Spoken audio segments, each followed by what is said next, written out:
বানাই যথেষ্ট। এই একদল লোকের আগমন ঘটবে কিয়ামতের আগে। এই ভবিষ্যৎবাণী নবী মুহাম্মদ সাল্লাল্লাহু আলাইহি ওয়াসাল্লাম নিজেই করে গেছেন। নবী মুহাম্মদ সাল্লাল্লাহু আলাইহি ওয়াসাল্লাম একদা তিনি সাহাবায়ে কেরামকে উদ্দেশ্য করে বলছেন, লা উলফিয়ান্না আহাদাকুম মুত্তাকিআন আলা আরিকাতিহি, আমি তোমাদের মধ্যে যেন এমন কাউকে না দেখি যে তার গদিতে সোফায় ঠেস দিয়ে বসে থাকবে।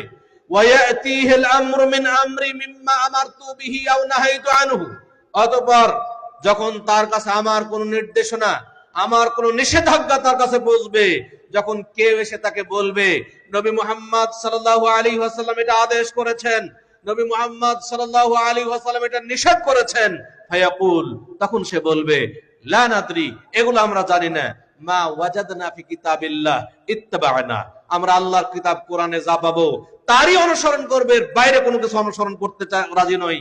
এই ধরনের লোকদের অন্তর্ভুক্ত যেন তোমাদের কাউকে না দেখি। সম্মানিত উপস্থিতি, রাসূলুল্লাহ সাল্লাল্লাহু আলাইহি ওয়াসাল্লাম তার যে বাণী দিয়ে গেছেন তার জীবদ্দশাতে, বর্তমানে কিন্তু সেই দল আমরা দেখতে পাচ্ছি যারা মানুষকে কুফরের দিকে নিয়ে যাচ্ছে, ইসলাম থেকে বের করে কাফের বানানোর কাজ করছে। সম্মানিত উপস্থিতি, আমাদেরকে সতর্ক থাকতে হবে। আমরা যদি সতর্ক না হই তাহলে বাতিল মতবাদ আমাদেরকে গ্রাস করবে। আমাদেরকে একটু লেখাপড়া করতে হবে, ইলম হাসিল করতে হবে। আল্লাহর রাসূল সাল্লাল্লাহু আলাইহি ওয়াসাল্লাম বলছেন, তালাবুল ইলমি ফারিদাতুন আলা কুল্লি মুসলিমিন, প্রত্যেক মুসলিমের উপর ইলম অর্জন করা ফরজ। অতএব ইলম অর্জন করতেই হবে। নবী মুহাম্মদ সাল্লাল্লাহু আলাইহি ওয়াসাল্লাম যা বলবেন সেটা অবশ্যই গ্রহণ করতে হবে। এই নির্দেশ আল্লাহ তাআলা নিজেই দিয়েছেন।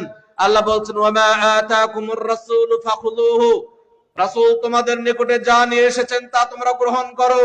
ওয়ামা নাহাকুম আনহু ফান্তাহু, আর রাসূল সাল্লাল্লাহু আলাইহি ওয়াসাল্লাম তোমাদেরকে যা কিছু থেকে নিষেধ করেছেন তা তোমরা বর্জন করো।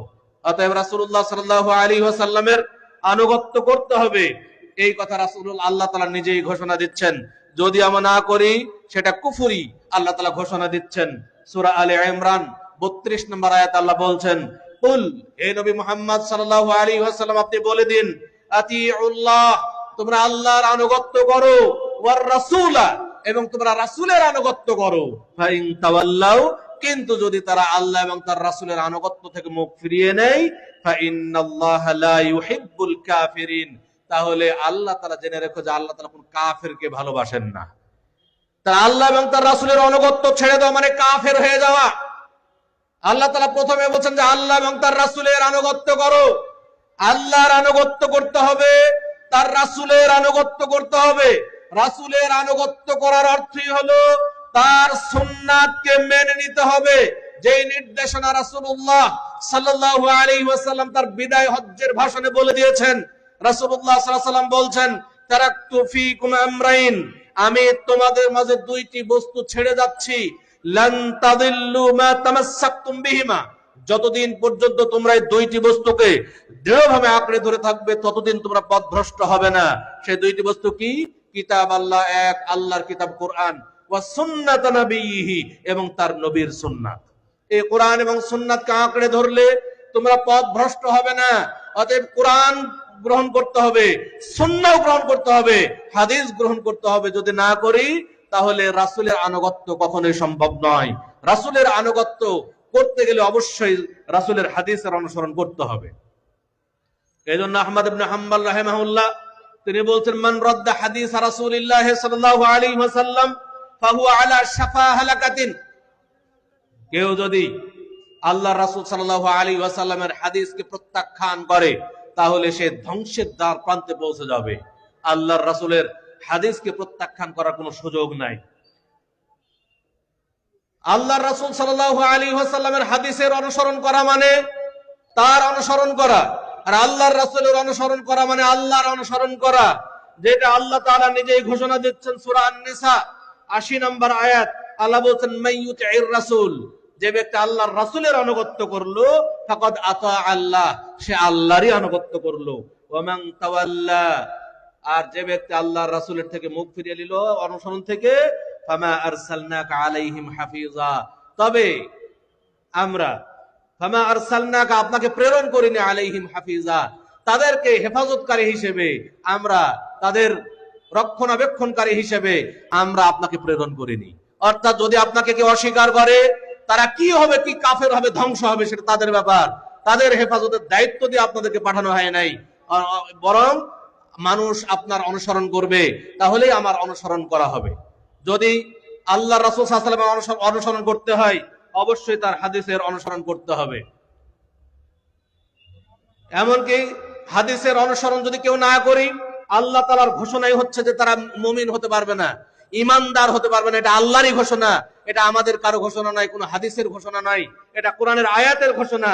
আল্লাহ তাআলা বলছেন, ফালা ওয়া রাব্বিকা, তোমার প্রতিপালকের কসম, লা ইউমিনুনা হাত্তা ইউহাক্কিমুকা ফীমা শাজারা বাইনাহুম, সে ব্যক্তি ততক্ষণ পর্যন্ত পূর্ণ মুমিন হতে পারবে না, ইমানদার হতে পারবে না। হাত্তা লা ইউহাক্কিমুকা ফীমা শাজারা বাইনাহুম, যতক্ষণ পর্যন্ত তাদের মধ্যে বিবাদীয় বিষয়ে, তাদের মধ্যে যে ঝগড়া ফাসাদ হবে, সেই বিষয়গুলোতে আপনাকে তারা ফয়সালাকারী হিসেবে গ্রহণ না করবে। ওয়ালা ইয়াজিদুম্মা লা ইয়াজিদু ফি আনফুসিহিম হারাজান, এবং আপনি যে ফয়সালা দিবেন, মিম্মা কাদাইতা, অর্থাৎ আপনি যে ফয়সালা দিবেন, সেই ফয়সালার উপরে তারা কি করবে, তাদের অন্তরে সামান্যতম সন্দেহের অবকাশ থাকবে না, তারা অন্তর থেকে আবার গ্রহণ করবে, সামান্যতম তারা দ্বিধা সংকোচ থাকবে না তাদের অন্তরে, তখনই তারা পূর্ণ মুমিন হবে। ওয়ায়ুসাল্লিমু তাসলিমা, এবং তারা সর্বান্তকরণে সেটা গ্রহণ করবে, কোনোটাকে তারা অসন্তুষ্ট হবে না, সন্তুষ্ট চিত্তে তারা আপনার ফয়সালাকে গ্রহণ করে নেবে, তখনই তারা পূর্ণ ইমানদার হবে। যদি তাদের মধ্যে, মানুষের মধ্যে বিবাদীয় কোনো বিষয়, যে বিষয়ে কোনো ঝগড়া ফাসাদ হচ্ছে, মতভেদ হচ্ছে, সেই মতভেদের সময় যদি নবী মুহাম্মদ সাল্লাল্লাহু আলাইহি ওয়াসাল্লামের ফয়সালাকে যদি আমরা সন্তুষ্ট চিত্তে গ্রহণ না করি, সন্দেহ মুক্তভাবে গ্রহণ না করি, তাহলে আমরা মুমিন হতে পারবো না। এটা আল্লাহ তাআলাই ঘোষণা দিচ্ছেন। অতএব আমাদেরকে সন্দেহ মুক্তভাবে নবী মুহাম্মদ সাল্লাল্লাহু আলাইহি ওয়াসাল্লামের ফয়সালাকে গ্রহণ করতে হবে। যদি না করি, তাহলে এটা আমাদের পরকালের জন্য ভয়াবহ হবে। আমরা যতই নিজেদেরকে মুসলিম দাবি করি না কেন, কখনোই সে মুসলিম থাকতে পারবে না। কোন মুসলিম নারী পুরুষ আল্লাহ এবং তার রাসূলের কোন নির্দেশনা প্রত্যাখ্যান করতে পারে না। আল্লাহ এবং তার রাসূলের বিরুদ্ধে তাদের নিজেদের মন গড়া কোনো ফয়সালা দিতে পারে না। আল্লাহ তাআলা নিজে ঘোষণা দিচ্ছেন, সূরা আহজাবের 3 নম্বর আয়াত, সূরা আহজাবের 36 নম্বর আয়াত আল্লাহ বলছেন, ওয়ামা কানা লিমুমিনিন ওয়ালা মুমিনাতিন, কোন নারী মুমিন এবং মুমিনা, কোন মুমিন পুরুষ এবং নারী কারো জন্য সেটা সমীচীন নয়, ইযা কাদাল্লাহু ওয়া রাসূলুহু আমরান, যদি আল্লাহ এবং তার রাসূল সাল্লাল্লাহু আলাইহি ওয়াসাল্লাম কোন বিষয়ে কোন নির্দেশনা দেন, আইয়াকুনা লাহুমুল খিয়ারাতু মিন আমরিহিম, তাহলে তাদের নির্দেশনার পরে, ফয়সালার পরে নিজেদের মন গড়া কোন ফয়সালাকে খাড়া করা কোন নারী, মুমিন নারী পুরুষের জন্য সমীচীন নয়, শোভা পায় না, জায়েজ নয়।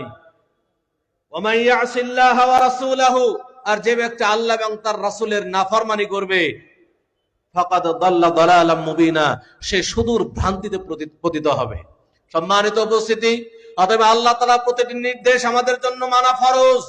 নবী মুহাম্মদ সাল্লাল্লাহু আলাইহি ওয়াসাল্লামের প্রতিটি নির্দেশনা মানা আমাদের জন্য ফরজ।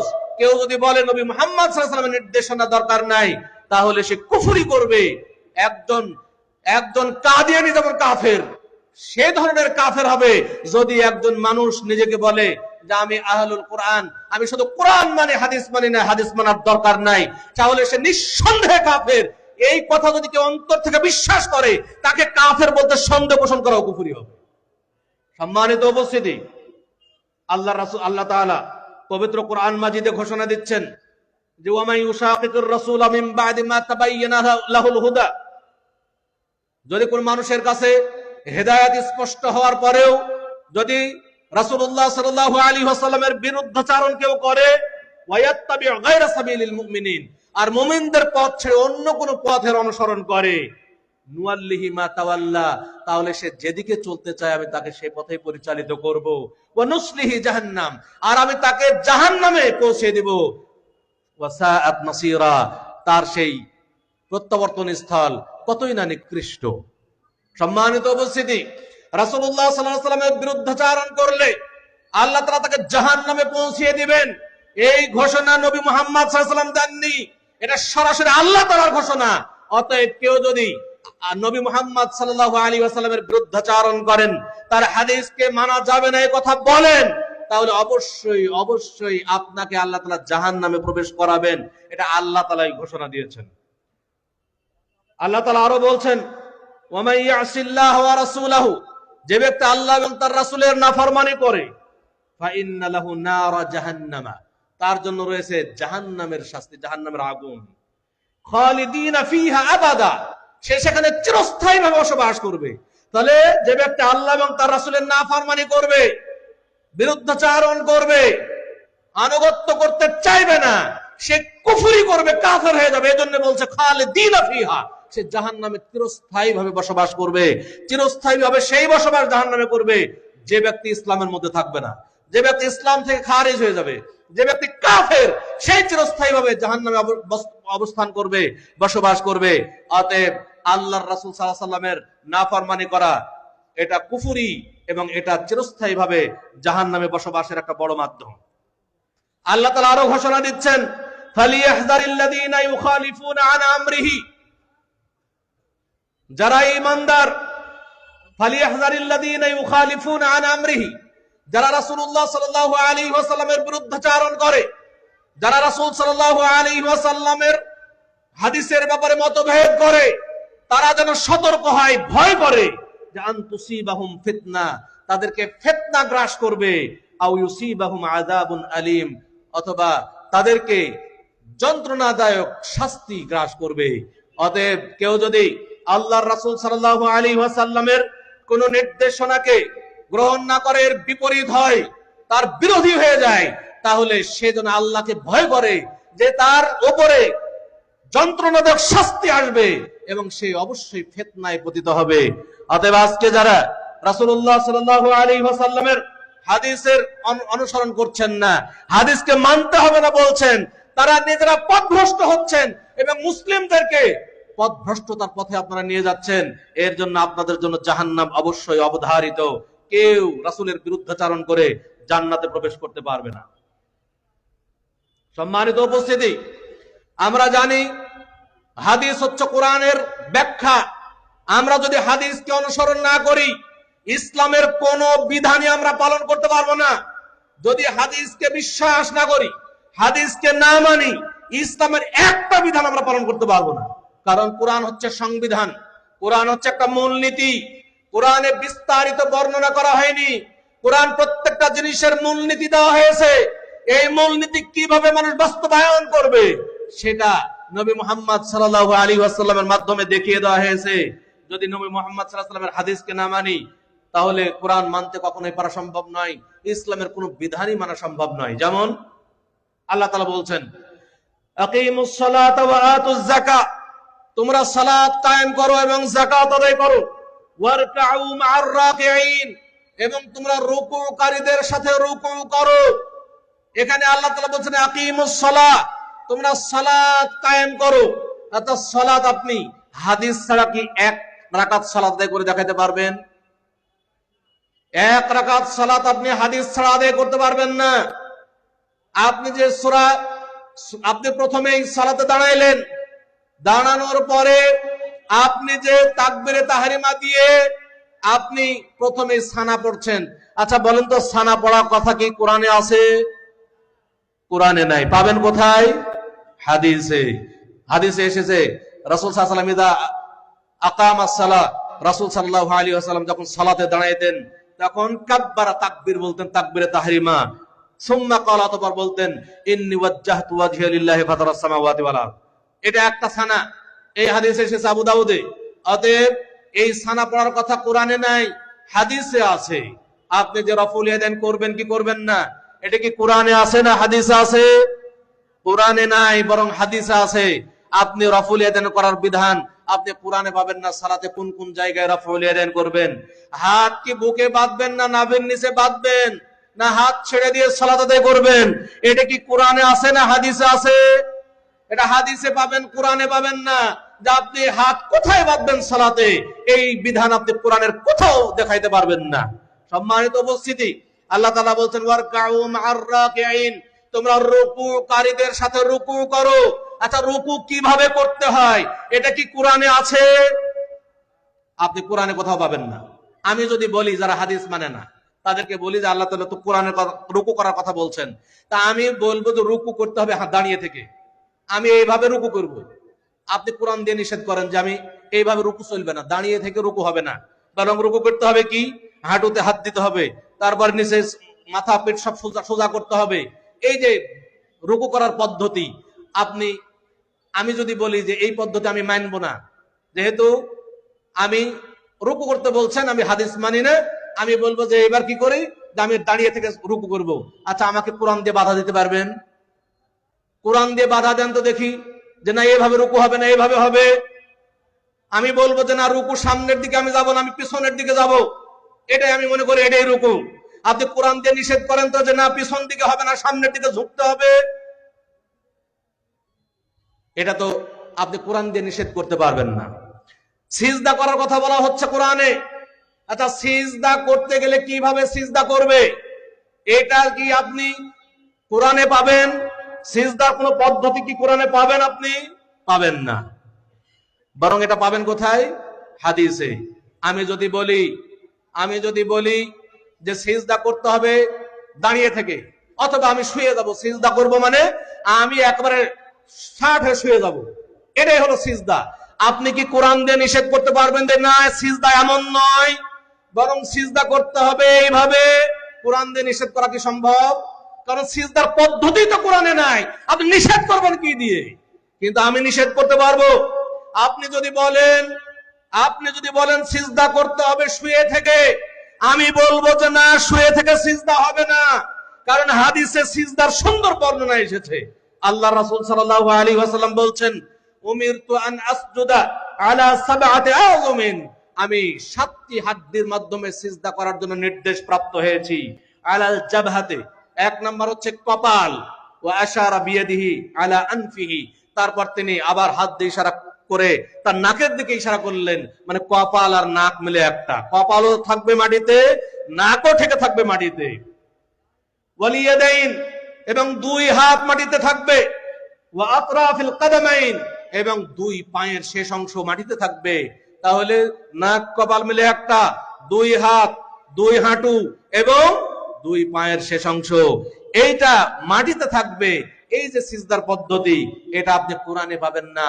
যদি আপনি সিজদা অন্যভাবে করতে চান, আমি হাদিস দিয়ে বাধা দিব, কিন্তু আমি যদি সিজদার পদ্ধতি চেঞ্জ করে দিই, আপনি কোরআন দিয়ে বাধা দিতে পারবেন না। রাসূলুল্লাহ সাল্লাল্লাহু আলাইহি ওয়াসাল্লাম বলছেন, ই'তাদিলু ফিস সুজুদ, তোমরা ধীরস্থির ভাবে সিজদা করো, সোজা হয়ে সিজদা করো। ওয়ালা ইয়াবসুত আহাদুকুম, এবং যিরাআইহি ইমবিসাতাল কালবে, এবং তোমাদের কেউ যেন সিজদা অবস্থায় কুকুরের ন্যায় তার হাতকে বিছিয়ে না দেয়, তার কনুইকে যেন মাটিতে না রাখে, সে যেন কনুই উপরে রাখে। অন্য হাদিসে এসেছে, এমন প্রশস্ত সিজদা দিবে যেন তার পেটের নিচ দিয়ে একটা ছাগলের বাচ্চাও না আসে যাতায়াত করতে পারে। এই যে সিজদার সুন্দর পদ্ধতি, এটা কি কোরআনে দেখাইতে পারবেন? যদি কেউ দেখাইতে পারেন আমার সামনে আসুন, যে সিজদার পদ্ধতি কোরআনে আছে। সিজদার কোন পদ্ধতি কোরআনে নাই। অতএব আপনি যদি হাদিস না মানেন, সিজদা দিতে পারবেন না। হাদিস না মানলে রুকু করতে পারবেন না। হাদিস না মানলে সালাতে 1 রাকাত সালাত আদায় করে দেখাইতে পারবেন না। আল্লাহ তাআলা বলেন, ওয়া আতুজ যাকাত, তোমরা যাকাত আদায় করো। আচ্ছা বলেন তো, কতটুকু স্বর্ণ থাকলে যাকাত ফরজ? এটা কি কোরআনে আছে? কতটুকু স্বর্ণ হলে যাকাত ফরজ? রাসূল সাল্লাল্লাহু আলাইহি ওয়াসাল্লাম বলছেন, 20 দিনারের কম স্বর্ণ থাকলে যাকাত ফরজ নয়। যাকাত ফরজ হবে 20 দিনার স্বর্ণ যদি কারো বা মালিকানায় 1 বছর যাবত মওজুদ থাকে, তাহলে তার উপরে যাকাত ফরজ। 20 দিনার কম স্বর্ণ থাকলে যাকাত ফরজ নয়। আচ্ছা, কোরআনে এটা পাবেন না, হাদিসে পাওয়া যাবে। 20 দিনার সমান কতটুকু? 20 দিনার সমান হচ্ছে 85 গ্রাম। 1 দিনার মানেই হলো স্বর্ণ। যত হাদিসে দিনার পাবেন সব স্বর্ণ, এবং সেটা গণনা নয়, ওজনের ভিত্তিতে হবে। 1 দিনার সমান হলো 4.25 গ্রাম স্বর্ণ। 1 দিনার সমান হলো 4.25 গ্রাম স্বর্ণ। অতএব 20 দিনার স্বর্ণ সমান হলো 85 গ্রাম স্বর্ণ। 85 গ্রাম স্বর্ণ যদি কারো মালিকানা 1 বছর যাবত মজুদ থাকে, তাহলে তার উপরে যাকাত ফরজ, অন্যথায় ফরজ নয়। যেটা ভরির হিসাবে আসবে, যদি 24 ক্যারেটের স্বর্ণ হয় তাহলে 85 গ্রাম। যদি ক্যারেট অনুযায়ী বিভিন্ন পার্থক্য হবে, সব ক্যারেটের স্বর্ণ কিন্তু 85 গ্রাম নয়। আমাদের দেশে একটা ভুল ধারণা আছে, 7.5 ভরি স্বর্ণ হলেই যাকাত ফরজ। যে না, এটা একটা ভুল ধারণা। বরং 7.5 ভরি স্বর্ণ 85 ক্যারেটের স্বর্ণ। কিন্তু যদি 18 ক্যারেট হয়, 21 ক্যারেট হয়, 20 ক্যারেট হয়, তাহলে কিন্তু পার্থক্য হয়ে যাবে। সব স্বর্ণই 85 গ্রাম নয়। সম্মানিত উপস্থিতি, এই যে ব্যাপারগুলো, এগুলো আপনি কোরআনে কোথাও পাবেন না। পাবেন কোথায়? হাদিসে পাবেন। আপনারা এখানে এলাকায় শস্য চাষ করেন, ধান চাষ করেন, গম চাষ করেন, ভুট্টা চাষ করেন, তারপরে আপনার ডাল, ছোলা, এগুলো চাষ করেন। আচ্ছা, আপনি বলুন কতটুকু শস্য হলে যাকাত ফরজ? এটা কি কোরআনে আছে? কতটুকু শস্য থাকলে যাকাত ফরজ হবে, আর কতটুকু আমি দেব, কতটুকু যাকাত আদায় করতে হবে, এটা কোরআনে কোথাও পাবেন না। কিন্তু আল্লাহর রাসূল সাল্লাল্লাহু আলাইহি ওয়াসাল্লাম বলছেন 5 ওয়াসাকের কম হলে তার উপরে যাকাত ফরজ নয়। কতটুকু হতে হবে? 5 ওয়াসাক হতে হবে। 5 ওয়াসাকের কম যদি হয়, তার উপরে যাকাত ফরজ নয়। 5 ওয়াসাক সমান কতটুকু? 1 ওয়াসাক সমান হলো 60 সা। আমরা যে 1 সা করে ফিতরা দেই, এই ধরনের 60 সা হলে 1 ওয়াসাক। অতএব 5 ওয়াসাক সমান হবে 300 সা। 2.5 কেজিতে যদি 1 সা হয়, তাহলে 300 সা সমান হবে 750 কেজি। 40 কেজিতে 1 মন হলে 750 কেজিতে হবে 18 মন 30 কেজি। অতএব 18 মন 30 কেজি শস্য কারো মালিকানায় যদি আসে, তাহলে তাকে, আর যদি সেটা নিজে চাষ করে, নিজে সেচ দিয়ে চাষ করে, অর্থাৎ নিজে খরচ করে চাষ করলো, তাহলে 20 ভাগের 1 ভাগ। আর যদি আল্লাহর পানিতে হয়, 10 ভাগের 1 ভাগ দিবে। এই যে যাকাতের নিসাব, কিভাবে যাকাত আদায় করবে, এই বিধানগুলো আপনি কোরআনে কোথাও পাবেন? কোরআনে কোথাও পাবেন না। এগুলো সব হাদিসে পাওয়া যাবে। অতএব যারা হাদিস মানে না, তারা যাকাত আদায় করতে পারবে না, সালাত আদায় করতে পারবে না, কোনো কিছুই তারা আদায় করতে পারবে না। সম্মানিত উপস্থিতি, অতএব হাদিস অস্বীকার করে কুফরিতে লিপ্ত হবেন না। হাদিস অস্বীকার করে ইসলাম থেকে খারিজ হবেন না। যদি মুসলিম হিসেবে দুনিয়াতে বেঁচে থাকতে চান, অবশ্যই হাদিসকে মেনে চলুন। আল্লাহ তাআলা পবিত্র কোরআন মাজিদে ঘোষণা দিচ্ছেন, ওয়ালা তামুতুন্না ইল্লা ওয়া আনতুম মুসলিমুন। তোমরা প্রকৃত মুসলিম না হয়ে মৃত্যুবরণ করো না।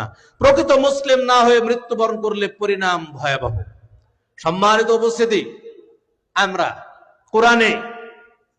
কোরআনের আয়াত পড়ি, হুররিমাত আলাইকুমুল মাইতা, তোমাদের উপরে মৃত প্রাণী হারাম করা হয়েছে। মৃত প্রাণী তোমাদের জন্য হারাম করা হয়েছে। আচ্ছা বলেন তো, মাছ কি প্রাণী না অন্য কিছু? প্রাণী। মাছ মারা গেলে খাওয়া যায় না যায় না? মাছ মারা গেলে যারা হাদিসকে অস্বীকার করেন, তাদের নিকটে মাছ মারা গেলে হারাম হয়ে যাবে। কারণ আল্লাহ কোরআনে বলছেন, হুররিমাত আলাইকুমুল মাইতা, তোমাদের উপরে মৃত প্রাণী হারাম করা হয়েছে। অতএব যদি কেউ বলে যে হাদিস মানি না, তার নিকটে মৃত মাছ হারাম। সম্মানিত উপস্থিতি, অথচ মৃত মাছ মারা গেলে খাওয়া যায়, এটা কোরআনে কোথাও পাবেন না। এটা কোথায় পাবেন? হাদিসে পাবেন। হাদিসে আল্লাহর রাসূল সাল্লাল্লাহু আলাইহি ওয়াসাল্লাম বলছেন, উহিল্লাত লাকুম মাইতাতানি ওয়া দামানি, তোমাদের জন্য 2টি মৃত এবং 2টি রক্তকে হালাল করা হয়েছে। ফাআম্মাল মাইতাতানি, 2টি মৃত হলো কি?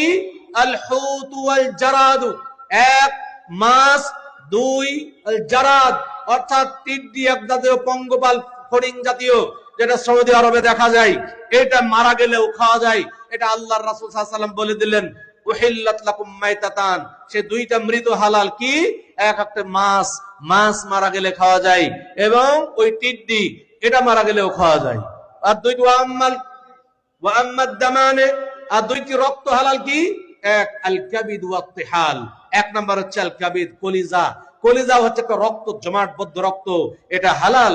এমনি রক্ত কিন্তু হালাল নাই, কলিজাটা হালাল। ওয়া তিহাল এবং প্লিহা, যেটা এটাও একটা জমাটবদ্ধ রক্ত, সেটাও কিন্তু হালাল। সম্মানিত উপস্থিতি, অতএব আপনি যদি আপনি যদি হাদিস না মানেন তাহলে আপনি এই বিধানও মানতে পারবেন না। আচ্ছা বলেন তো, কুকুর হালাল না হারাম? হারাম। যারা হাদিস অস্বীকার করে তাদেরকে কুকুর জবাই করে খাওয়াবেন, কারণ কোরআনে এটা হালাল হারাম কথা লেখা নাই, কোরআনে এই কথা হারাম নাই। তারা কিছু দলিল পেশ করে, তাদের কিছু দু একটা দলিল আমি বলি। তারা কোরআন থেকে দলিল দেয়। আল্লাহ বলছেন, মা ফাররাতনা ফিল কিতাবে মিন শাই, আমি কোরআনে কোনো কিছুই বর্ণনা করতে ছাড়িনি, আমি কোরআনে কোনো কিছুই বর্ণনা করতে ছাড়িনি। সূরা আনআমের 38 নম্বর আয়াত তারা দলিল হিসেবে পেশ করে। তারা বলে যে কিতাবে, এই কিতাব মানে কিতাব বলতে তারা কোরআন বুঝে থাকে, তারা এটা অনুবাদ করে যে কোরআনে কোনো কিছুই বলতে ছাড়িনি। অথচ এই কিতাব মানে কোরআন নয়, এই কিতাব হচ্ছে লাউহে মাহফুজ। লাউহে মাহফুজে আল্লাহ তাআলা সব লিপিবদ্ধ করেছেন। লাউহে মাহফুজ বোঝানো হয়েছে, এটা কোরআন বোঝানো হয়নি। কারণ এই আয়াত দেখুন, এই আয়াতে আল্লাহ তাআলা পরিপূর্ণ আয়াতটা কি? আল্লাহ বলছেন, ওয়া মিন দাব্বাতিন ফিল আরদি, পৃথিবীতে যত প্রাণী পশু বিচরণ করে, বিচরণশীল, ওয়ালা তাইরিন ইয়াতিরু বিজানাহাইহি, এবং যারা দুই পাখা ঝাপটে যারা যেই সমস্ত পাখি উড়ে বেড়ায়, ইল্লা উমামুন আমসালুকুম, তারা সকলেই তোমাদের মতো এক একটা জাতি, এক একটা সম্প্রদায়, প্রত্যেকটাই। মা ফাররাতনা ফিল কিতাবে মিন শাই, আমি কোরআনে কোনো কিছুই বর্ণনা করতে ছাড়িনি। আমি যত কিছু আছে, মানুষের বর্ণনা করেছি, পাখির বর্ণনা করেছি, উটের বর্ণনা করেছি, গরুর বর্ণনা করেছি, যত জাতি রয়েছে, প্রজাতি রয়েছে, সব কিছুর বর্ণনা আমি কোরআনে নিয়ে এসেছি। লাউহে মাহফুজে লিপিবদ্ধ করেছি, লাউহে মাহফুজে লিপিবদ্ধ করেছি।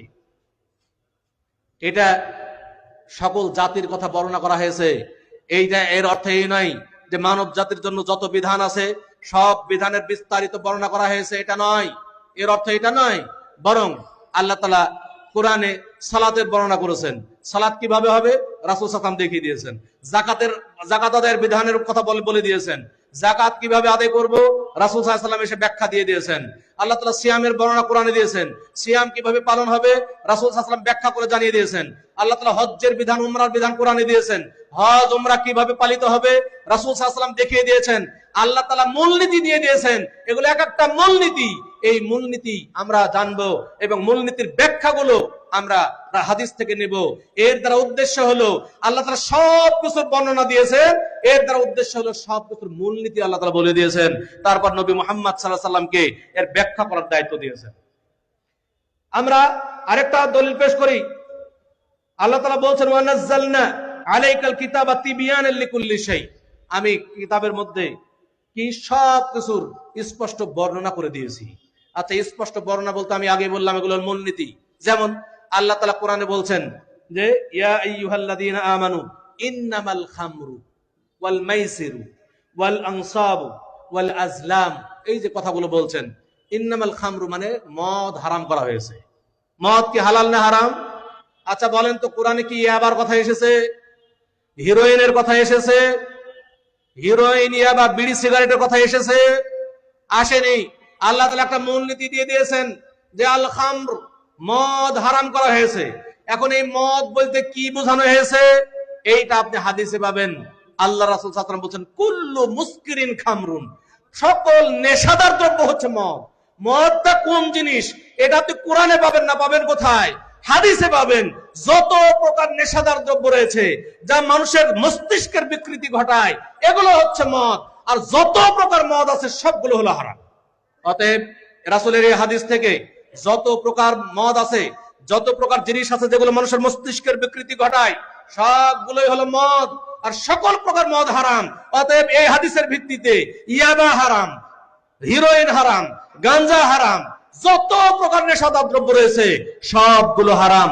এটা আপনি কিন্তু কোরআন দিয়ে প্রমাণ করতে পারবেন না, এগুলো সব হাদিস দিয়ে প্রমাণ করতে হবে। কোরআনে সবকিছুর বর্ণনা আছে মানে সবকিছুর মূলনীতি বর্ণনা করে দিয়েছেন, এই মূলনীতিগুলোর ব্যাখ্যা করে দিতে হবে, মূলনীতিগুলোর ব্যাখ্যা হবে। যেমন শস্য আমরা চাষ করি, আচ্ছা বলেন তো কোন কোন শস্যের যাকাত ফরজ, এটা যদি প্রশ্ন করা হয় তাহলে কি বলবেন? এখন কোন কোন শস্যের যাকাত ফরজ? এখন যদি আল্লাহ তাআলা বলতেন এই শস্যের যাকাত ফরজ, এই শস্যের যাকাত ফরজ, এই শস্যের যাকাত ফরজ, এই শস্যের যাকাত ফরজ, আর এটা যাকাত ফরজ নয়, এই কথা সবগুলো যদি বিস্তারিত বর্ণনা করতে হতো তাহলে আমার মনে হচ্ছে দুই একটা ট্রাক লাগতো কোরআন নিয়ে ঘুরতে। খালি কোরআন বহন করার জন্য দুই একটা ট্রাকের প্রয়োজন হতো, সব কথা যদি বলা হতো। কিন্তু এগুলো হাদিসে পাবেন। কি বলা হয়েছে? যে তিনটা গুণ যে খাদ্যের মধ্যে থাকবে তার উপরে যাকাত ফরজ। এক, যেই খাদ্য গুদামজাত করা যায় কোল্ড স্টোর ছাড়াই। দুই, যেই শস্য মানুষের খাদ্য। তিন, যেই শস্য ওজনে বিক্রি হয়। অতএব এই তিনটা গুণ যেই শস্যের মধ্যে একত্রে থাকবে সেই শস্যের যাকাত ফরজ। এবার আপনার জন্য সহজ হয়ে গেল। আপনার আর কোন কোন শস্য, এবার আপনি এই মূলনীতিতে ফেলেন যে আপনার যে কাছে যে শস্য আছে, আপনার কাছে ধান আছে, তো ধান গুদামজাত করা যায়, ধান মানুষের খাদ্য, ধান ওজনে বিক্রি হয়, তাহলে বোঝা যাচ্ছে ধানের যাকাত ফরজ। গম গুদামজাত করা যায়, গম মানুষের খাদ্য, গম ওজনে বিক্রি হয়, ঠিক আছে, গমের যাকাত ফরজ। কিন্তু আঙ্গুর মানুষের খাদ্য, আঙ্গুর ওজনে বিক্রি হয়, আঙ্গুর গুদামজাত করা যায় না, অথবা আঙ্গুরের যাকাত ফরজ নয়। কিন্তু আঙ্গুর যখন কিসমিস হয়ে যায়, কিসমিস গুদামজাত করা যায়। যেই গুণ না থাকার কারণে আঙ্গুরের উপর যাকাত ফরজ ছিল না, সেই গুণ কিসমিসের উপর ফিরে আসলো, অতএব কিসমিসের যাকাত ফরজ। আপনি সূত্রে ফেলে দিয়ে হয়ে গেল। কিন্তু আপনি যদি বলেন কোরআনে সব কিছুর বর্ণনা আছে, তাহলে আমি বলবো যে আঙ্গুরের যাকাত ফরজ কিনা আপনি এবার কোরআন দিয়ে বলেন। কোরআন দিয়ে বলেন যে আঙ্গুরের যাকাত ফরজ কিনা। কোরআন দিয়ে বলেন, কোরআন দিয়ে বলেন যে সবজির যাকাত ফরজ কিনা। কোরআন দিয়ে বলেন যে পুঁই শাকের যাকাত ফরজ কিনা। কোরআন দিয়ে বলেন আমের যাকাত ফরজ কিনা। এটা কোরআন দিয়ে প্রমাণ করতে পারবেন না, এটা হাদিস দিয়ে প্রমাণ করতে পারবেন। অতএব ইসলামের কোন বিধান হাদিস ছাড়া মানা সম্ভব নয়। যারা এই কথাগুলো বলছেন তারা অবশ্যই অবশ্যই বিভ্রান্তিতে আছেন এবং মানুষকে পথভ্রষ্ট করছেন, ইসলাম থেকে তারা বের করে নিয়ে যাওয়ার চেষ্টা করছেন। সম্মানিত উপস্থিতি, অতএব আমরা হাদিসকে কেউ অস্বীকার করব না। হাদিসকে অস্বীকার করা মানে কি? কুফরি। হাদিসকে অস্বীকার করা মানে কুফরি, ইসলাম থেকে খারিজ হয়ে যাওয়া। যারা এই প্রচারণা চালাচ্ছেন, সমাজ থেকে তাদেরকে বয়কট করতে হবে। আপনাদের মাঝে এই দাওয়াতগুলো ছড়ছে, শেষ জামানায় মানুষকে ইসলাম থেকে বের করে নিয়ে যাওয়ার চেষ্টা করছে, অথচ আপনি তাদের কিছু যুক্তির ফাঁদে পড়ে আপনি সেগুলো গ্রহণ করছেন। দেখুন, আজকে মানুষ বিভ্রান্ত হয় সংশয়ের কারণে। কিছু সংশয় মানুষকে কুফরি পর্যায়ে নিয়ে চলে যায়। সংশয়টা কি? মানুষের সংশয়, তারা বলছে যে হাদিসের মধ্যে সহিহ আছে, জয়ীফও আছে, জালও আছে, অতএব হাদিস তো, হাদিসের হেফাজতের দায়িত্ব তো আল্লাহ নেননি, বরং কোরআনে আল্লাহ তাআলা বলছেন ওয়া নাহনু নাযালনা ইন্না নাহনু নাযালনা যিকরা ওয়া ইন্না লাহু লাহাফিজুন, আমরা জিকির নাজিল করেছি এবং এই জিকিরের হেফাজতের দায়িত্ব নিয়েছি। তাহলে কোরআনের হেফাজতের দায়িত্ব আল্লাহ তাআলা নিয়েছেন, হাদিসের তো হেফাজতের দায়িত্ব নেননি। অতএব হাদিসের মধ্যে সহিহ আছে, জয়ীফ আছে, জাল আছে, অতএব হাদিস মানবো কেন? তারা বলেন যে এটাই যে সহিহ হাদিস, এটা কিভাবে বুঝবো? আচ্ছা বলেন তো, রাসূলের জামানায় কোরআন কিভাবে জমা করা ছিল? রাসূল সাল্লাল্লাহু আলাইহি ওয়াসাল্লামের জামানায় কোরআন এভাবে কিতাব আকারে জমা ছিল না। হাদিস যেমন বিভিন্ন জায়গায় ছিল, কোরআনও তেমন বিচ্ছিন্ন অবস্থায় ছিল। রাসূল সাল্লাল্লাহু আলাইহি ওয়াসাল্লামের মৃত্যুর পরে কোরআনকে জমা করা হলো। এখন যদি একই প্রশ্ন করা হয় তর্কের খাতিরে, যে আপনি যেমন হাদিসের পর প্রশ্ন তুললেন যে হাদিস যেটাই সঠিক, এটা কিভাবে প্রমাণ করব?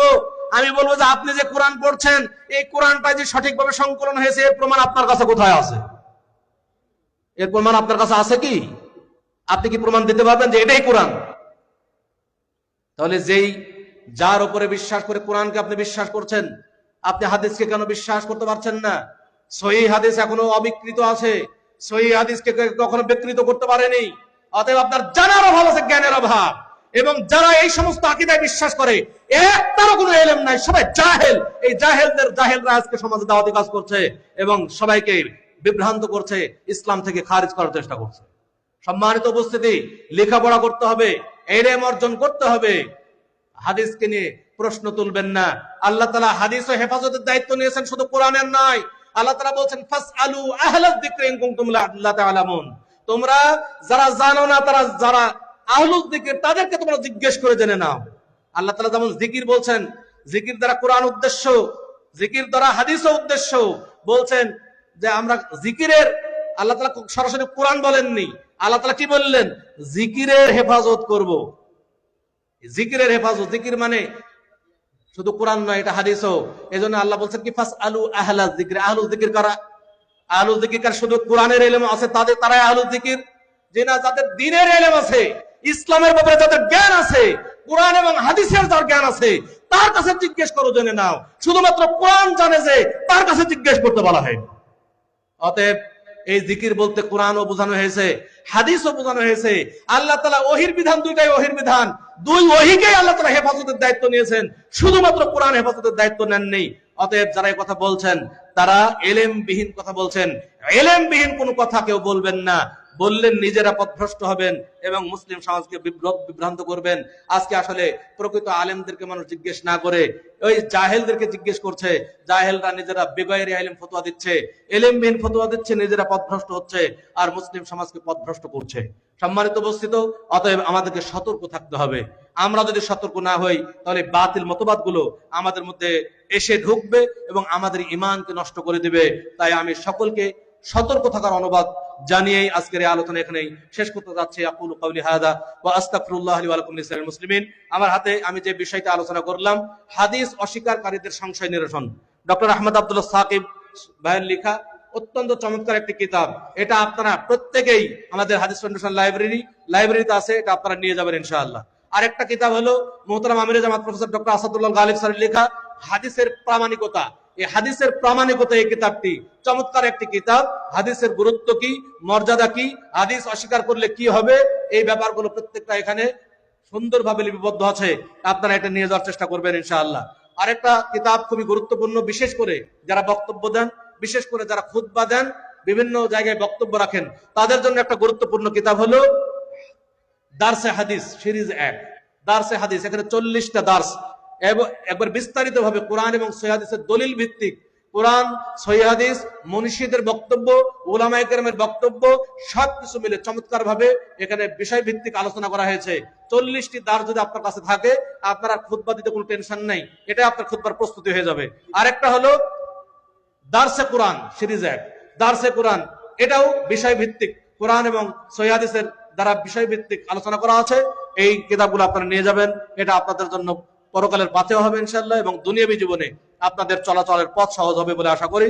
আরেকটা বই হলো ডক্টর আহমদ আব্দুল্লাহ সাকিব ভাইয়ের তারুণ্যের আত্মপাঠ, তারুণ্যের আত্মপাঠ ও সমাজ চিন্তা। এটা বিশেষ করে আমি বলবো যারা যুবক রয়েছেন, যুবক ভাইদেরকে বলবো এই বইটা অবশ্যই নিয়ে যেতে ভুলবেন না। এটা চমৎকার একটি বই, যুবকদের জন্য বিশেষ করে, খাস করে যারা যুব সমাজ আছেন তারা অবশ্যই নিয়ে যাবেন। আর প্রত্যেক বাড়িতে কিন্তু যুবক আছে, আপনার সন্তানরা যুবক, আপনারা যারা অভিভাবক আছেন তারা এই বইটি কিনে নিয়ে গিয়ে আপনার সন্তানদের পড়ার ব্যবস্থা করবেন ইনশাআল্লাহ। আল্লাহ তাআলা আমাদের সকলকে তৌফিক দান করুন, আমিন। এই বলে শেষ করছি। আসসালামু আলাইকুম ওয়া রাহমাতুল্লাহি ওয়া বারাকাতুহু।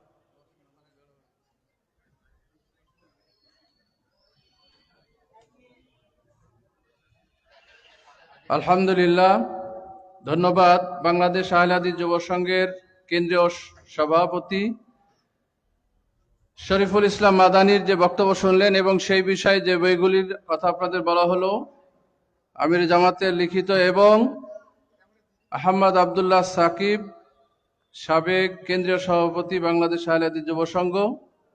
সম্মানিত উপস্থিতি, আমরা আমাদের আজকের এই ইসলামী সম্মিলনের সকল মেহমান আমাদের মাঝে উপস্থিত আছে, পর্যায়ক্রমে আপনাদের সামনে উপস্থাপনা করা হবে এবং আজকের এই ইসলামী সম্মেলনের প্রধান বক্তা শফিকুল ইসলাম দাওয়াত দেওয়া হয়েছিল, তিনি আমাদের মাঝে উপস্থিত হয়েছে আলহামদুলিল্লাহ।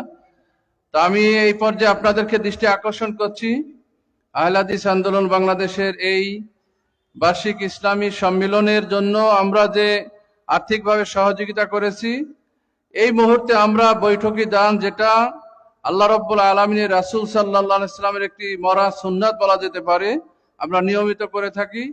তো এখনই আমাদের বৈঠকি দান আদায় হবে। আমার মা বোনেরা আছেন, আপনারা ওখানে স্বেচ্ছাসেবক নিয়োগ করে আদায় করবেন এবং সামনে আমরা কেউ উঠাউঠি করব না, কারণ এরপরই আমাদের আজকের এই ইসলামী সম্মেলনের প্রধান অতিথি ভাষণ প্রদান করবেন।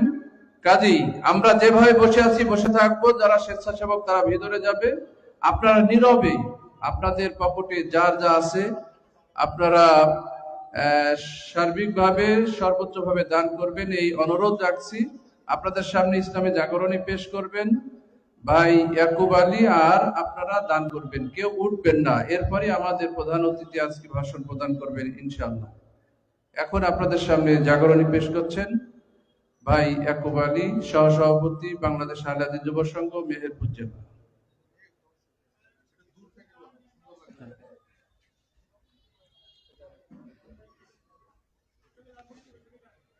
আসসালামু আলাইকুম ওয়া রাহমাতুল্লাহি ওয়া বারাকাতুহু।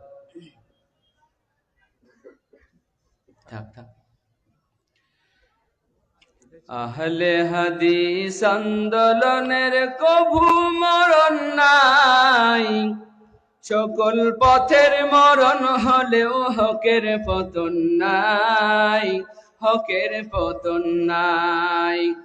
আহলে হাদিস আন্দোলনের কভু মরণ নাই, সকল পথের মরণ হলেও হকের পতন নাই, হকের পতন নাই।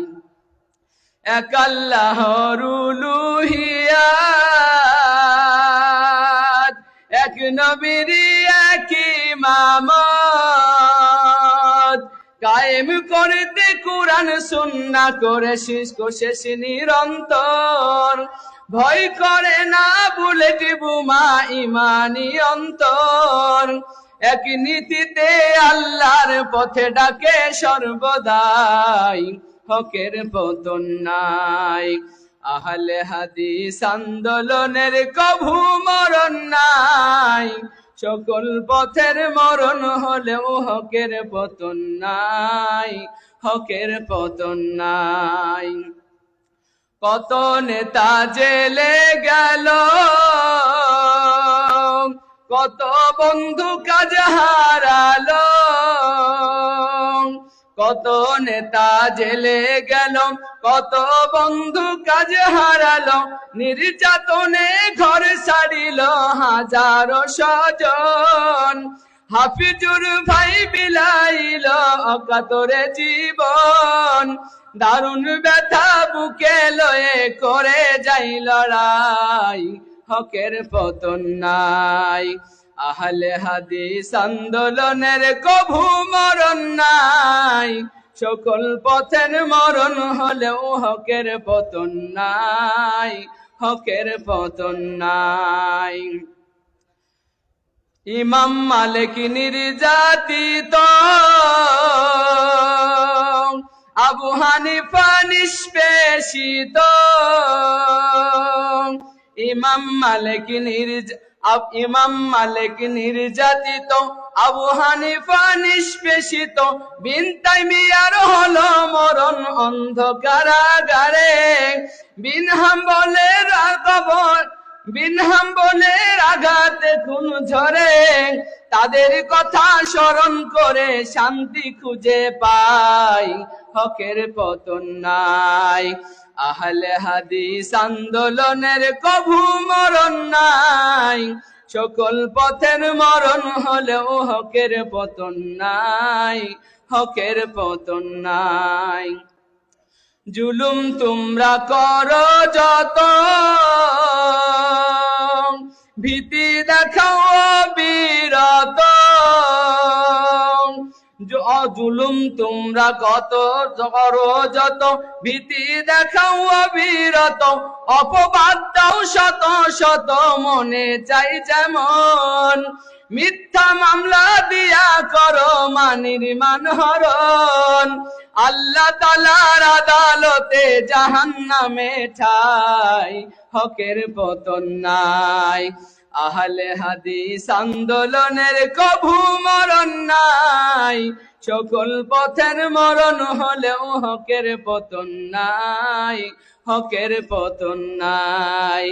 আহলে হাদিস আন্দোলনের কভু মরণ নাই, সকল পথের মরণ হলেও হকের পতন নাই, হকের পতন নাই। লিল্লাহে তাকবীর, সবাই তাকবীর দিবেন। লিল্লাহে তাকবীর। সকল বিধান বাতিল করো, মুক্তির একই পথ। লিল্লাহে তাকবীর, লিল্লাহে তাকবীর। 1 মিনিটের জন্য সবাই দাঁড়াবেন। আমাদের সাকিব ভাই এইমাত্র বক্তব্য দিবেন। 1 মিনিটের জন্য সবাই দাঁড়িয়ে যান। লিল্লাহে তাকবীর, লিল্লাহে তাকবীর। সকল বিধান বাতিল করো, মুক্তির একই পথ। লিল্লাহে তাকবীর, আসসালামু আলাইকুম ওয়া রাহমাতুল্লাহ। আলহামদুলিল্লাহ, জাযাকাল্লাহ খায়ের। ভাই ইয়াকুব আলীকে সম্মানিত উপস্থিতি, আজকের আমাদের এই ইসলামী সম্মেলনের এ পর্যায়ে প্রধান অতিথির ভাষণ নিয়ে আসছেন আমাদের প্রাণপ্রিয় ভাই ডক্টর আহমদ আব্দুল্লাহ সাকিব, চেয়ারম্যান হাদিস ফাউন্ডেশন শিক্ষা বোর্ড ও কেন্দ্রীয় শিক্ষা ও সংস্কৃতি বিষয়ক সম্পাদক এবং বাংলাদেশ আহলে হাদিস যুব সংঘের সাবেক সভাপতি, সম্মানিত ডক্টর আহমদ আব্দুল্লাহ সাকিব ভাইকে আলোচনা করার জন্য সবিনয় অনুরোধ রাখছি। এবং আজকের আমাদের অনুষ্ঠানের বিশেষ অতিথি আমাদের মাঝে এরপরই আসবেন ধর্ম, সমাজ ও সাহিত্য বিষয়ক মাসিকা তাহারিকের সম্মানিত সম্পাদক ডক্টর সাখাত হোসাইন। এরপরে আমাদের প্রধান বক্তা ভাই মোহাম্মদ শফিকুল ইসলাম। আমাদের এই সময়ের মধ্যে আমরা যেন সবাই যারা এখনো বাইরে আছি সবাই এসে বসে পড়ি। এখন আমাদের সামনে আলোচনা পেশ করবেন ডক্টর আহমদ আব্দুল্লাহ সাকিব, আজকের এই অনুষ্ঠানের প্রধান অতিথি এবং চেয়ারম্যান হাদিস ফাউন্ডেশন শিক্ষা বোর্ড, কেন্দ্রীয় শিক্ষা ও সাহিত্য বিষয়ক সম্পাদক আহলে হাদিস আন্দোলন বাংলাদেশ। মুহতারামকে তার বক্তব্য পেশ করার জন্য আমি সবিনয় অনুরোধ রাখছি।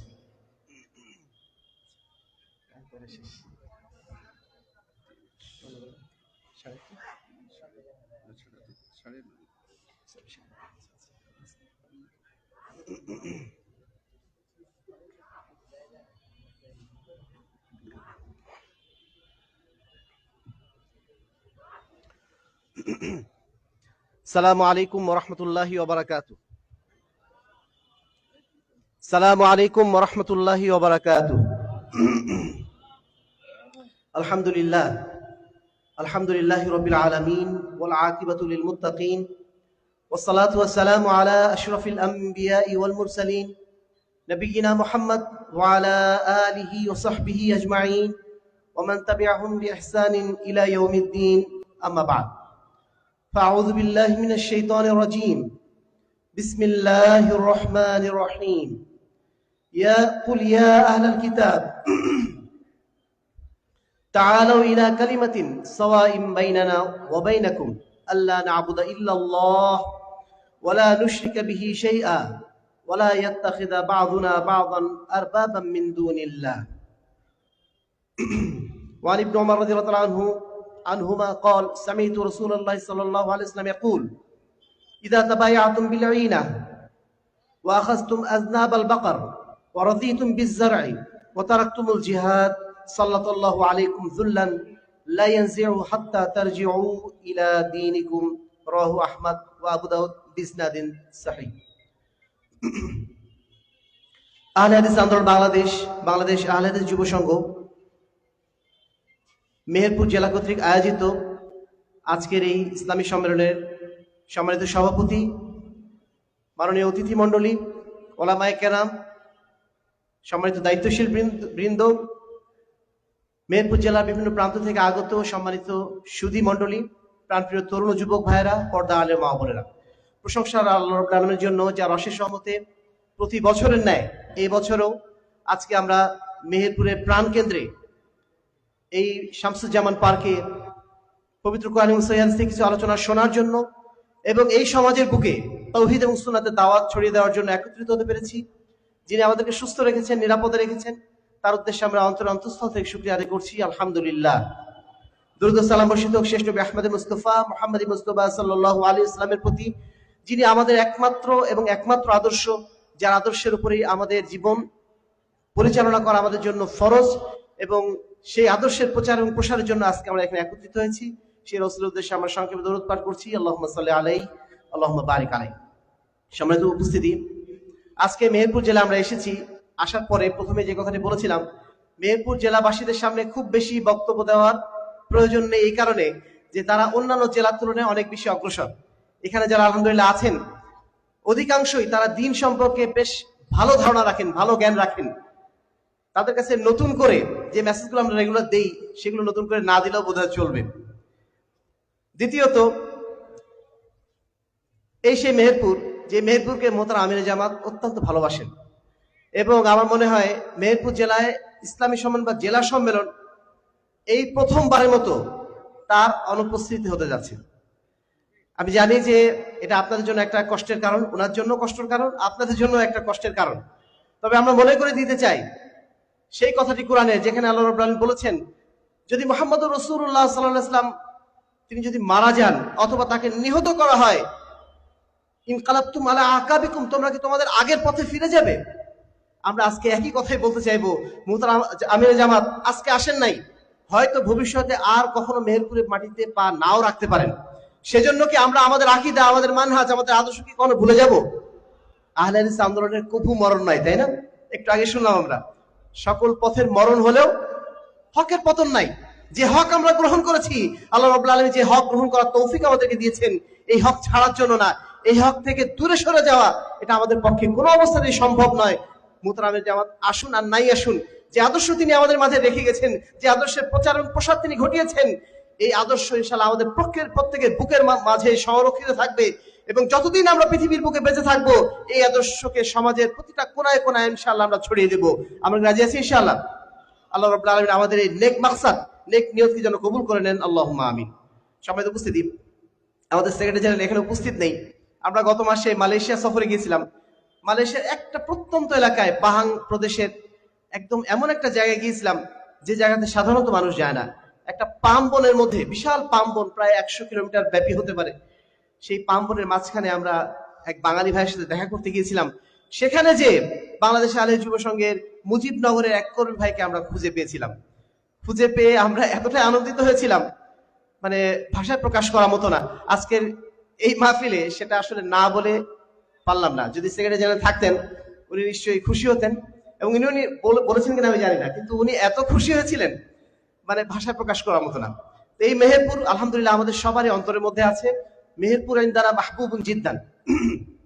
সম্মানিত উপস্থিতি, আজকের এই বৈঠকে আমরা যে বিষয়টি আপনাদের সামনে উপস্থাপন করতে চাইব, শুধু আপনারা নয়, পুরো মেহেরপুরবাসী, মেহেরপুরে যারা আমাদের এখান থেকে বক্তব্য শুনছেন, তিনি আহলে হাদিস হন, তিনি হানাফি হন, তিনি আওয়ামী লীগ হন, বিএনপি হন, তিনি যেই দলেরই হন না কেন, সবার কাছে আমাদের একই মেসেজ। আমরা আহলে হাদিস আন্দোলন, আমরা আহলে হাদিসরা বাংলাদেশে যারা সমাজ সংস্কারের যে দায়িত্ব নিয়ে কাজ করে যাচ্ছি, আমাদের কাজটা আসলে কি? আমরা কি কোনো রাজনৈতিক দল? আমরা কি কোনো ধর্মীয় দল? আমরা কি কোনো ফিতনা সৃষ্টিকারী দল? আমরা কি সমাজের বুকে এটা করা যাবে না, সেটা করা যাবে না, শিরক করা যাবে না, বেদাত করা যাবে না, শুধু এটা বলার জন্য কি আমাদের আগমন? না। সম্মানিত উপস্থিতি, আহলে হাদিস আন্দোলন মূলত একটা সমাজ সংস্কার আন্দোলন, একটা সমাজ বিপ্লবের আন্দোলন। যেই সমাজ বিপ্লব, যেই সংস্কার সাধন করার জন্য সাহাবায়ে কেরাম জান প্রাণ দিয়ে তাদের সমাজকে শিরক বেদাত মুক্ত করে বিশুদ্ধ ইসলামের উপর টিকিয়ে রেখেছিলেন, সেই আন্দোলনের ধারাবাহিকতা হচ্ছে আহলে হাদিস আন্দোলন। এই আন্দোলন কোন ফিতনা সৃষ্টিকারী আন্দোলন নয়, বরং ফিতনা দূরকারী আন্দোলন। এই সমাজের বুকে যত শিরক বেদাতের মানে আগমন ঘটবে, যত জাহেলিয়াতের আগমন ঘটবে, সমস্ত জাহেলিয়াত, সমস্ত শিরক বেদাতের বিরুদ্ধে সংগ্রাম করাই আহলে হাদিস আন্দোলনের মূল কাজ।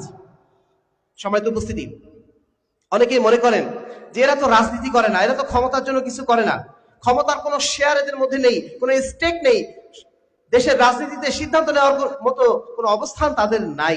সম্মানিত উপস্থিতি, এই সমস্ত বিষয় নিয়ে আমরা কখনোই চিন্তিত নই, কারণ 1,24,000 পয়গম্বরের কোন পয়গম্বর এসব নিয়ে তারা কখনোই চিন্তিত ছিলেন না। তাদের মূল চিন্তার বিষয় ছিল এই সমাজ যেন আল্লাহমুখী হয়, এই সমাজ যেন আল্লাহর আবেদ হয়, এই সমাজ যেন আল্লাহর দাস হয়, অন্য কারো দাসত্ব যেন তারা না করে। ওয়ালাকাদ বাআসনা ফি কুল্লি উম্মাতিন রাসূলান আন ইয়াবুদুল্লাহ ওয়াসতানিবুত তাগুত। আমি প্রত্যেক কওমের মধ্যে একজন রাসূল প্রেরণ করেছি এই জন্য, এই উদ্দেশ্যে নিয়ে তারা যেন মানুষকে বলে যে তোমরা আল্লাহ বাদ দিয়ে অন্য কারো ইবাদত করো না, সমস্ত গায়রুল্লাহকে তোমরা পরিত্যাগ করো। এটাই প্রত্যেক রাসূলের দাওয়াত ছিল। আর এই কারণে তারা ক্ষমতা নিয়ে কখনো টানাটানি করেন নাই। ক্ষমতায় যারা আছে তাদের সাথে তারা সংঘর্ষে লিপ্ত হওয়াটা তাদের জন্য জরুরি মনে করেন নাই, কিন্তু সংঘর্ষ হয়েছে, সংঘর্ষ তো হবেই স্বাভাবিক। আর এই কারণেই প্রত্যেক এলাকার যারা নেতৃস্থানীয় ব্যক্তি ছিল, কারা কেউ নবীদেরকে কখনো সম্মানের চোখে দেখে নাই। তারা সবসময় বলতো, তুমি যে আমাদের মতোই একজন মানুষ, আমাদের মতোই তুমি বাজারে যাও, আমাদের মতোই তুমি খাওয়া দাওয়া করো, তুমি তো একজন সাধারণ মানুষ, আমরা কেন তোমার আনুগত্য করবো? ও আরাকা দাইফা, আমি তো তোমাকে দেখছি তুমি দুর্বল মানুষ, এবং তোমাকে যারা অনুসরণ করে তারা হচ্ছে সমাজের দুর্বল মানুষ। প্রত্যেক নবী রাসূলকে তার এলাকার মানুষরা টিটকারি করেছিল। ক্ষমতার স্টেক দেওয়া তো অনেক পরের কথা, ক্ষমতার শেয়ারিং করা তো অনেক পরের বিষয়। কোন নবী তাদের কাছে এটাও বলেননি আমাকে ক্ষমতা দাও, তাহলে সমাজটা আমি পরিবর্তন করে দেবো। এই সমস্ত দাবি নিয়ে একজন নবী আপনি যদি দেখাতে পারেন, তাহলে আমরা ওই দাবি নিয়ে সমাজে ইনশাআল্লাহ নামবো। কোন নবীকে আমরা এটা দেখি নাই। আমরা যেহেতু নববী তরিকার মানুষ, আমরা যেহেতু নববী তরিকার প্রচারক, আমাদের পক্ষে কখনোই নববী তরিকার বাইরে যাওয়া সম্ভব নয়। আপনারা বলবেন, আমাদের অনেক ভাই আমাদেরকে বলে থাকেন, এই আহলে হাদিসরা এরা কখনো শাসকের জুলুমের বিরুদ্ধে কথা বলে না। সমাজ উপস্থিতি, এই কথা সঠিক নয়। আমরা শাসকের জুলুমের বিরুদ্ধে কথা বলি, কিন্তু তার চেয়ে যে বড় জুলুম শিরক এবং বেদাত, সেই জুলুমের বিরুদ্ধে আমরা আরো বেশি বেশি কথা বলি বলে হয়তো আমাদের কণ্ঠস্বর আপনারা শোনেন না। সমাজ উপস্থিতি, আমরা মনে করি পৃথিবীতে সবচেয়ে বড় জুলুম যদি হয়, সেই জুলুমের নাম কি? ইন্না শিরকা লাযুলমুন আযীম। শিরক হচ্ছে সবচেয়ে বড় জুলুম। পৃথিবীর সবচেয়ে জালেম ব্যক্তি হতে পারে সেই হাজ্জাজ বিন ইউসুফ, সেই ব্যক্তিও পৃথিবীর সবচেয়ে বড় জালেম হওয়া সত্ত্বেও আল্লাহ রাব্বুল আলামিন চাইলে তাকে ক্ষমা করতে পারেন কি পারেন না? ক্ষমা করতে পারেন না। কিন্তু যে ব্যক্তি শিরক করে মারা গিয়েছে, যে ব্যক্তি মুশরিক অবস্থায় মারা গিয়েছে, আল্লাহ রাব্বুল আলামিন তাকে কি এই অপরাধের কারণে তাকে মুক্তি দিয়ে তাকে জান্নাতে প্রবেশ করাবেন? ইন্নাল্লাহা লা ইয়াগফিরু আন ইউশরাকা বিহি ওয়া ইয়াগফিরু মা দুনা যালিকা লিমান ইয়াশা। নিশ্চয়ই আল্লাহ রাব্বুল আলামিন শিরকের গুনাহ কখনো ক্ষমা করেন না। শিরক বাদ দিয়ে অন্য যে কোনো গুনাহ তিনি চাইলে ক্ষমা করে দিতে পারেন। তাহলে যে কোনো জুলুমের চেয়ে শিরক কি বড় জুলুম নয়? যেই ব্যক্তি আল্লাহকে আল্লাহ বলে স্বীকার করেছে, তারপরে যখন বিপদে পড়ছে সে মাজারে যেয়ে বসে থাকছে, এমন কোন মানুষের কাছে এমন কিছু চাচ্ছে যেটা তার দেওয়ার ক্ষমতা নেই, সে কোন কবিরাজের কাছে যে হাতে একটা তাবিজ বেঁধে আসছে, এই যে কাজগুলো আমার আপনার কাছে মনে হয় খুবই সহজ, খুব ছোট্ট একটা কাজ, কিন্তু এটা ইনদাল্লাহি আযীম, এটা আল্লাহর কাছে অনেক বড়। এটা আল্লাহর কাছে অনেক বড় গুনাহের বিষয়, এমন গুনাহ যে গুনাহকে আল্লাহ রাব্বুল আলামিন কখনোই ক্ষমা করবেন না। তাহলে এই জুলুমের বিরুদ্ধে কথা বলা কি আমাদের আরো বেশি জরুরি নয়? আজকে বিশাল বিশাল বক্তা, বড় বড়, আজকে আমাদের মাহফিলে কয়জন আছেন? সারা বাংলাদেশে আমাদের এই মাহফিলের চেয়ে মানে 100 গুণ বড় বড় মাহফিল আজকেই হচ্ছে অনেকগুলা। এই মাহফিলগুলোতে আপনি যে দেখেন বক্তারা আলহামদুলিল্লাহ অনেক বিষয়ে কথা বলছেন, সরকারের বিরুদ্ধে বড় বড় কথা বলছেন, অন্তর্বর্তী সরকারকে এই করতে হবে সেই করতে হবে, মেলা উপদেশ দিচ্ছেন, কিন্তু তারা মানুষকে কখনো শিরকের বিরুদ্ধে সতর্ক করেছেন? শিরকের বিরুদ্ধে তারা কখনো সতর্ক করবেন? যেই দিন তারা শিরকের বিরুদ্ধে কথা বলবেন, সেই দিন তাদের মঞ্চ থেকে আর এখানে দাওয়াত আর আসবে না। সেই দিন তারা মঞ্চে আর কোনো বক্তব্য দিতে পারবেন না। তারা যদি বলে বাংলাদেশে 2,98,000 পীরের মাজার আছে, এই মাজারগুলো আমাদের বন্ধ হওয়া উচিত, খুব বেশি, এর চেয়ে বেশি কথা বলার দরকার নেই, শুধু যদি এইটুকু বলেন যে বন্ধ হওয়া উচিত, তারপরের দিন থেকে তার আর কোনো মাহফিলে দাওয়াত আসবে। যদি তারা কোনো বেদাতের বিরুদ্ধে কথা বলেন, বেদাত করলে কাকে অপমান করা হয় বলেন তো? এই কথাগুলো আমরা বারবার বলেছি, বেদাত করলে কাকে অপমান করা হয়? আমাদের নবী মুহাম্মদ রাসূলুল্লাহ সাল্লাল্লাহু আলাইহি ওয়াসাল্লামকে। কোন একটা বেদাত যদি ছোটখাটো বেদাত আপনার দৃষ্টিতে হয়, ধরেন দলবদ্ধভাবে মোনাজাত করেছি 5 ওয়াক্ত সালাতের পরে, আপনার কাছে বিষয়টা খুবই গৌণ, খুবই একটা ক্ষুদ্র বিষয়, কিন্তু ক্ষুদ্র বিষয় হলেও এটা যখন আল্লাহ রাসূল সাল্লাল্লাহু আলাইহি ওয়াসাল্লামের আদর্শের বিরুদ্ধে হচ্ছে, সেই সময় এটাকে আর ক্ষুদ্র থাকে? সেটা কি ক্ষুদ্র কোনো অপরাধ হয়? এই অপরাধটা আমার আপনার কাছে ক্ষুদ্র হতে পারে, কিন্তু এই অপরাধের কারণে কালকে আল্লাহ রাব্বুল আলামিন তার রাসূলের মাধ্যম দিয়ে আমাদেরকে কি বার্তা শোনাবেন? সুহকান সুহকান লিমান গায়্যারা বাদি। আমি ঈমান এনেছি, আমি রাসূলের তরিকায় সালাত আদায় করেছি, আমি রাসূলের তরিকায় চলার চেষ্টা করেছি, কিন্তু আমি যখন বেদাত করেছি, বেদাত করার পরে যদি আমি আল্লাহ রাব্বুল আলামিনের সামনে উপস্থিত হই, আল্লাহ রাসূলের সামনে কাল কিয়ামতের ময়দানে উপস্থিত হই, হাউজে কাউসারের পানি আমাকে পান করতে না দেওয়া হয়, তার চেয়ে অপমানজনক বিষয়, তার চেয়ে গুরুতর বিষয় আর কি হতে পারে? সম্মানিত উপস্থিতি, এই বিষয়গুলো আমরা মানুষকে বোঝাতে চাই। আমরা শিরক বেদাতের বিরুদ্ধে রুদ্র কঠোর। আমরা শিরক বেদাত কোনো অবস্থাতেই আমরা মনে করি না শিরক বেদাতের মাধ্যম দিয়ে একটা জাতি কখনো প্রকৃত ইসলামী জাতি হতে পারে। প্রকৃত ইসলামী দেশ কখনোই হতে পারে না যদি এই দেশে শিরক বেদাত জারি থাকে। ধরেন আপনি যেই পার্টিকে ক্ষমতায় নিয়ে আসবেন, মনে করছেন তিনি ইসলামী দল, ইসলামী রাজনৈতিক দল, কিন্তু ওই দল ক্ষমতায় আসার পরেও দেশের সমস্ত মাজারগুলো রয়ে গেছে।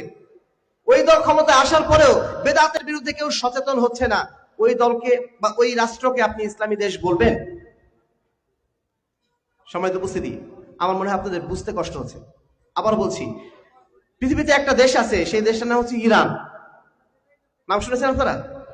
ইরান নামে দেশটার নাম শুনেছেন? এই ইরান দেশটা, এটা আমাদের দৃষ্টিকোণ থেকে এটা কি ইসলামী দেশ? কেন ইসলামী দেশ না? শিয়া শিয়া হওয়ার কারণে তারা ইসলামী দেশ না, তাই না? তার মানে তাদের আকীদার সমস্যার কারণে, যদিও তারা বলছে ইসলামী রাষ্ট্র, কিন্তু আমরা তাদেরকে ইসলামী রাষ্ট্র কেন বলতে পারছি না? তাদের আকীদার কারণে।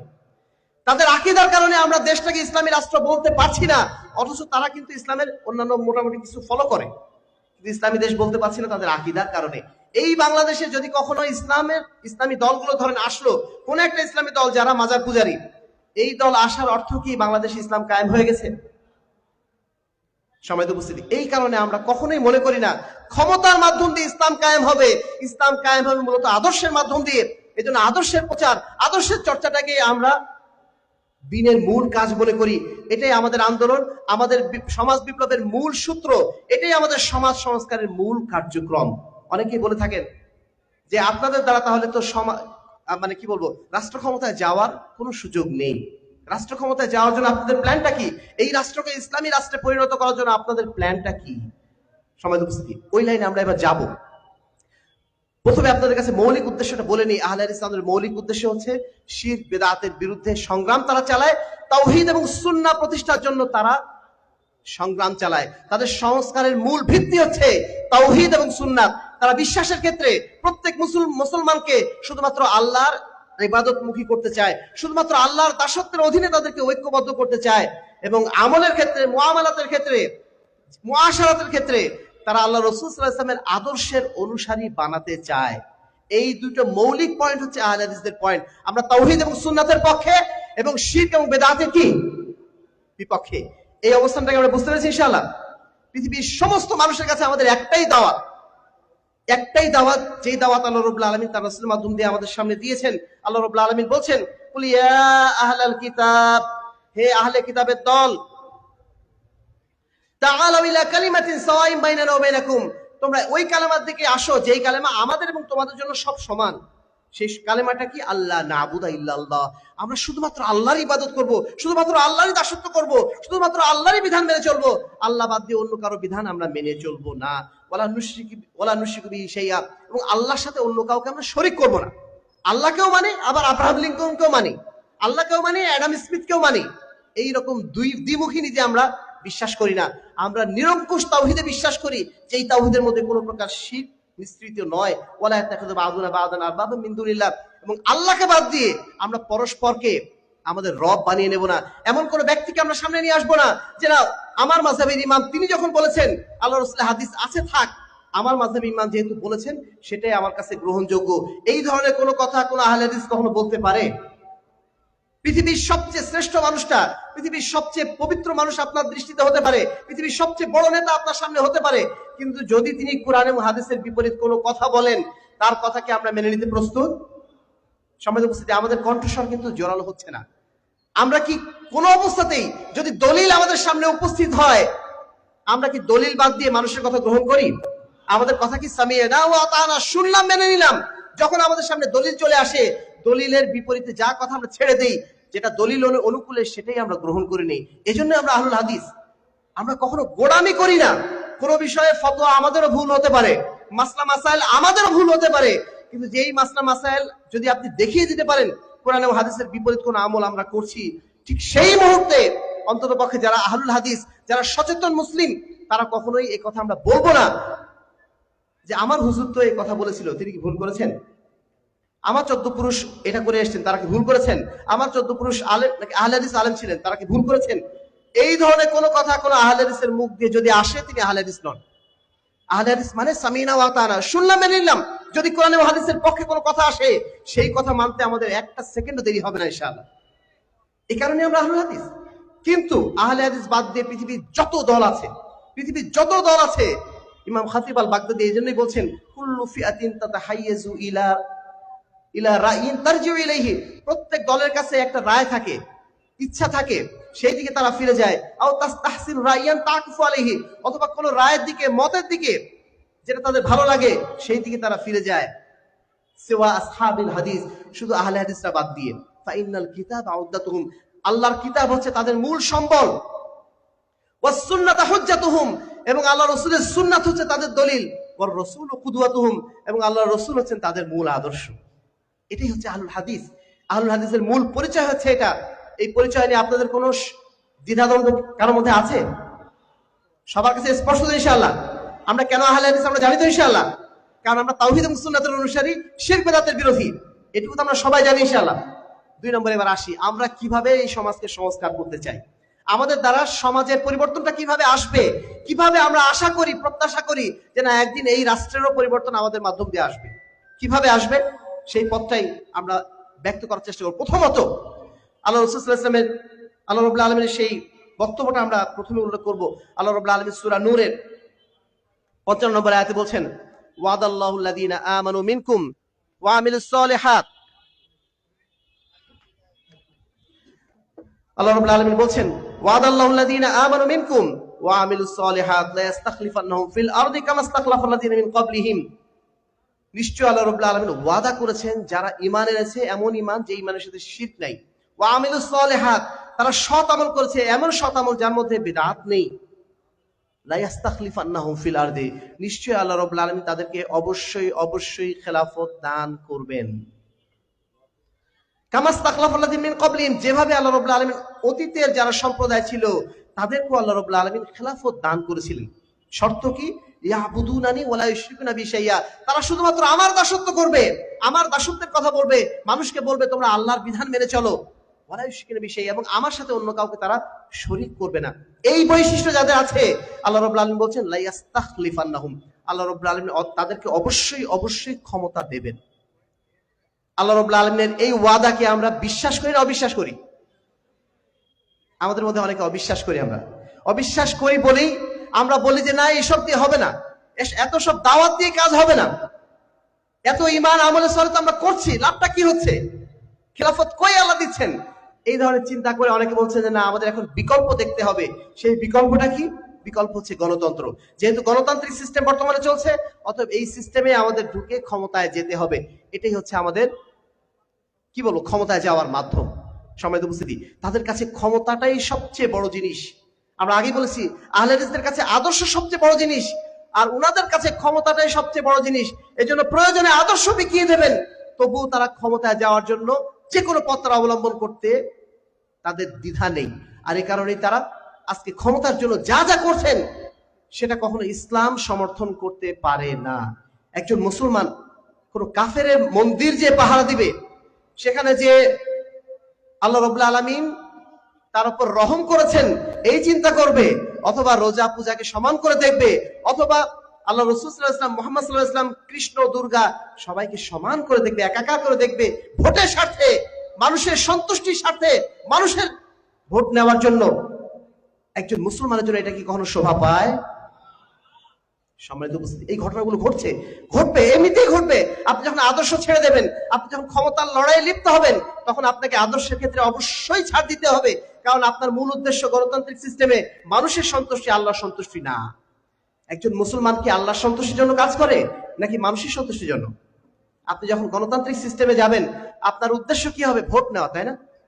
একজন মানুষ যে মদ খায়, তাকে যদি আপনি বলেন যে মদ খেও না, ও আপনাকে ভোট দিবে? যে যে অন্যায় করছে সমস্ত অন্যায়কে মেনে নিয়ে তার ভোটটা আদায় করার নাম হচ্ছে গণতন্ত্র। মানুষকে যদি সন্তুষ্ট করতে না পারেন, জীবনও আপনাকে ভোট দিবে না সে। এজন্য আপনার ব্যাপারে সে একটা নেগেটিভ কথা জীবনও বলবে না। আপনি যদি শিরকের মধ্যে নিমজ্জিত থাকেন, আপনি যদি বাজারে যে ডুবেও থাকেন, কিচ্ছু বলবে না আপনাকে। আপনি যত বেদাতি করেন না কেন পৃথিবীর, আপনাকে জীবনেও কিছু বলবে না। কারণ তার কি দরকার? ভোট দরকার। ভোটের জন্য তারা আল্লাহর সন্তুষ্টিকে ছেড়ে দিচ্ছেন। একজন মুসলমান আল্লাহর সন্তুষ্টির জন্য পৃথিবীর সমস্ত কিছু ছাড়তে রাজি। ইব্রাহিম আলাইহিস সালাম কি বলেছিলেন? ইন্না বুরাউম মিনকুম, আমি তোমাদের সবাইকে ত্যাগ করলাম, অমিম্মা তা'বুদুন, এবং আল্লাহকে বাদ দিয়ে তোমরা যাদের ইবাদত করো সবাইকে আমরা ত্যাগ করলাম। একা ইব্রাহিম আলাইহিস সালাম পুরো সোসাইটির বিরুদ্ধে চ্যালেঞ্জ করেছিলেন, একা। পৃথিবীর সবাইকে তিনি ত্যাগ করতে রাজি ছিলেন, কিন্তু আল্লাহকে ছাড়তে রাজি ছিলেন না। আর আমরা এই গণতান্ত্রিক সিস্টেমে পৃথিবীর সবাইকে আমরা কাছে নিতে রাজি, আল্লাহকে ছাড়তে আমাদের কোনো দ্বিধা নেই। সম্মানিত উপস্থিতি, একজন মুসলমান কখনো এই ধরনের আদর্শহীন হতে পারে না, অথচ গণতান্ত্রিক সিস্টেম আমাদেরকে এভাবে আদর্শহীন করে দিচ্ছে। এই জন্য আমাদের প্রথম যেটা বক্তব্য, যে আসুন আমরা দ্বীনের কথা আগে ফিরে আসি। যদি খেলাফত কখনো আসে, সেই খেলাফত আসবে আলা মিনহাজিন নবুয়া, লাইসা আলা মিনহাজি আব্রাহাম লিঙ্কন। যদি খেলাফত ইসলামী বাংলাদেশে আসে, যদি বাংলাদেশে ইসলামী শাসনতন্ত্র আসে, কার নীতিতে আসবে? আল্লাহ রসুলের নীতিতে আসবে নাকি আব্রাহাম লিঙ্কন নীতিতে আসবে? এই বিষয়ে কি আমরা সবাই একমত? অন্তত আমরা যারা এখানে উপস্থিত রয়েছি, নিজের ইমানকে একটু পরিশুদ্ধ করা দরকার। বারবার আমরা বলেছি, নিজের ইমান যদি পরিশুদ্ধ না হয়, আপনি যত বড় মুসল্লি হন না কেন, যত বড় ক্ষমতাবান হন না কেন, আপনার ওই ক্ষমতার মূল্য আল্লাহর কাছে নাই। আপনার ওই তথাকথিত ইসলামী রাষ্ট্রের মূল্য আল্লাহর কাছে নাই যদি আপনার মধ্যে শিরক থাকে, আপনার মধ্যে বিদআত থাকে। আল্লাহ রাব্বুল আলামিন সোহকান লিমান গায়্যারা বাদি বলে ছেড়ে দেবেন আপনাকে। সম্মানিত উপস্থিতি, তাহলে আমাদের মৌলিক দাওয়াত আহলে হাদিসদের যে আর রুজু ইলাল কিতাব ওয়াস সুন্নাহ, কুরআন এবং সুন্নাহর দিকে যেন আমরা ফিরে আসি, আলা মিনহাজিন নবুয়া, আল্লাহ রাসূলের তরিকার দিকে যেন আমরা ফিরে আসি, এটাই আমাদের মূল বক্তব্য। আমাদের যেটা দ্বিতীয় বক্তব্য, আমরা মানুষকে দাওয়াত দেই ইলমের দিকে, জ্ঞানের দিকে, সঠিক জ্ঞান অর্জনের দিকে। সঠিক জ্ঞান যদি আপনার না থাকে, আপনি কি প্রচার করবেন? আপনি একামতে দ্বীনের কথা বলছেন যে একামতে দ্বীন আমাদের করা দরকার, আপনি দ্বীনই তো চেনেন না। আপনি কি কায়েম করছেন? আপনি শিরক কায়েম করছেন, বেদাত কায়েম করছেন, আপনি মনে করছেন আপনি ওদের দ্বীন কায়েম করছেন। কিসের দ্বীন কায়েম করছেন আপনি? আপনি বলছেন গণতন্ত্র আসলে দেশে শান্তি আসবে। একজন মুসলমানের মুখে গণতন্ত্রের কথা এভাবে শোভা পায়? একজন মুসলমান বললে ইসলাম শাসনতন্ত্র যখন আসবে, ইসলামের বিধান অনুযায়ী যখন শাসন আসবে, আল কোরআনের বিধান যখন আসবে, তখন শান্তি আসবে। একজন মুসলমান তো এই কথা বলবে, আপনি বলছেন গণতন্ত্র আসলে শান্তি আসবে। সম্মানিত উপস্থিতি, ইলম না থাকার কারণে যেই ভাইটা বলেছেন যে রোজা পূজা সমান, আসলে তিনি একজন ব্যারিস্টার হতে পারেন, তিনি হয়তো অনেক পড়ালেখা করেছেন দেশে বিদেশে, কিন্তু তার মধ্যে তাওহীদের জ্ঞান কি আছে? তাওহীদের জ্ঞান থাকলে এই কথা জীবনে বলতে পারতেন তিনি? ইসলামের জ্ঞানই নেই আপনার কাছে, আপনি কি প্রচার করছেন? কি ইসলামী দেশ আপনি স্থাপন করবেন? আমাদের এক ছোট ভাই, যিনি একটা যুব সংগঠনের কেন্দ্রীয় লিডার, তিনি সেদিন দেখলাম বলছেন যে গণতন্ত্র হারাম, এটা কোরআনে কোথায় লেখা আছে? এই কথাটা ওই যে আহলে কোরআন ভাইদের আছেন, আহলে কোরআন যারা আছে তাদের মতো কথাবার্তা হয়ে যাচ্ছে। গণতন্ত্র হারাম কোথায় লেখা আছে? আল্লাহ রাব্বুল আলামিন পবিত্র কোরআনে বলে দিয়েছেন আল্লাহ বাদ দিয়ে অন্য কারো ইবাদত করা যায় না, আল্লাহ কারো বাদ দিয়ে অন্য কারো দাসত্ব করা যায় না। গণতন্ত্র বলছে না, দাসত্ব হচ্ছে মানুষের, জনগণের সার্বভৌম ক্ষমতার অধিকারী। দাসত্ব করতে হবে কার ওখানে? আল্লাহ না মানুষের? যদি এই দেশের মানে অধিকাংশ মানুষ বলে যে বাংলাদেশে এখন সুদ হালাল, সুদকে জায়েজ করতে হবে, আপনার কি ক্ষমতা আছে ওই জায়গায় বলা যে না আল্লাহ রাব্বুল আলামিনের বিধানে আছে কি আপনার সুদ হারাম, অতএব সুদ হারাম হতে হবে, এই কথা বলার ক্ষমতা আছে? ক্ষমতা নেই। কারণ আপনি গণতান্ত্রিক স্টেটে বসবাস করেন, একটা ধর্মনিরপেক্ষ রাষ্ট্রে বসবাস করেন। এই প্রসঙ্গে বলতে হচ্ছে, গত ৩-৪ দিন আগে আমি নরসিংদী ছিলাম। নরসিংদীর মাধবদী থানার যিনি সাবেক মেয়র, তার সাথে দীর্ঘক্ষণ কথা হচ্ছিল। তিনি সাবেক মেয়র, তিনি একটা রাজনৈতিক দলের সদস্য, সক্রিয় সদস্য। তিনি বলছেন যে আসলে এই সিস্টেমের মাধ্যম দিয়ে ইসলাম প্রতিষ্ঠা তো বহুদূরের কথা, কোনো মানবিকতা, ন্যায় বিচার, সুশাসন প্রতিষ্ঠার কোনো সুযোগ নেই। এই সিস্টেমের মাধ্যম দিয়ে এক দল আসবে, আরেক দলের উপর অত্যাচার করবে, আবার ওই দল যাবে, আরেক দল আসবে, এসে আবার অপর দলের উপর অত্যাচার করবে। এটাই হচ্ছে গণতন্ত্রের সিস্টেম, এটাই গণতন্ত্রের নীতি। এই নীতির মাধ্যম দিয়ে দেশে কখনো শান্তি আসবে না, সুশাসন আসবে না, ন্যায় বিচার আসবে না। যদি শান্তি, সুশাসন, ন্যায় বিচার আনতে হয়, তাহলে একজন ওই ধরনের মানুষ দরকার যিনি এই সমাজটাকে নতুন করে পরিবর্তন নিয়ে আসবেন। আমাদের এইসব সিস্টেম দিয়ে হবে না। কে বলছেন? একজন সেকুলার মানুষ বলছেন, ইসলামপন্থী না, একজন সেকুলার ব্যক্তি, তিনি বলতে পারছেন এই সত্য কথা। আপনি একজন মুসলিম হয়ে, একজন ইসলামপন্থী হয়ে আপনার মুখ দিয়ে এই সত্য কথা তো কখনোই শুনি না। বরং উল্টা আপনারা আমাদের উপর চাপাচ্ছেন যে এরা একদম শান্তিবাদী, গান্ধীবাদী, এরা হচ্ছে অহিংস নীতিতে বিশ্বাসী, এদের দ্বারা সমাজে কিছু হবে না। উল্টা আপনারা আমাদের উপর এই অপবাদটা চাপাচ্ছেন। সমাজে উপস্থিতি, ঠিক একই দৃশ্য আমরা দেখলাম গতকালকেই আমাদের রাজশাহী নওদাপাড়া মার্কাজে। এমন একজন ভদ্রলোক আসলেন যিনি নোয়াখালীতে একটা মাদ্রাসায় শাইখুল হাদিস। তিনি বলছেন, আমি ছাত্র জীবন থেকে যখন বুখারী পড়াতাম বা বুখারী পড়তাম, আমার মনে বারবার খটকা আসতো যে আমি বুখারীতে পড়ছি যে রফুল ইয়াদাইন করতে হবে, বুখারীতে পড়ছি যে আমিন বলতে হবে, কিন্তু আমাদের হুজুরদের যখন জিজ্ঞেস করি, ওনারা বলেন যে না, এটা আমাদের মাযহাবে নাই, হাদিসে আছে বটে কিন্তু আমাদের মাযহাবে নাই। এই কথাটা আমাকে সেই ছাত্র জীবন থেকে খটকা দিত। তারপর আমি শিক্ষকতা জীবনে, আমি শাইখুল হাদিস হয়ে 30 বছর ধরে আমি হাদিস পড়াচ্ছি, এই খটকা আমাকে এখনো দিতে আছে।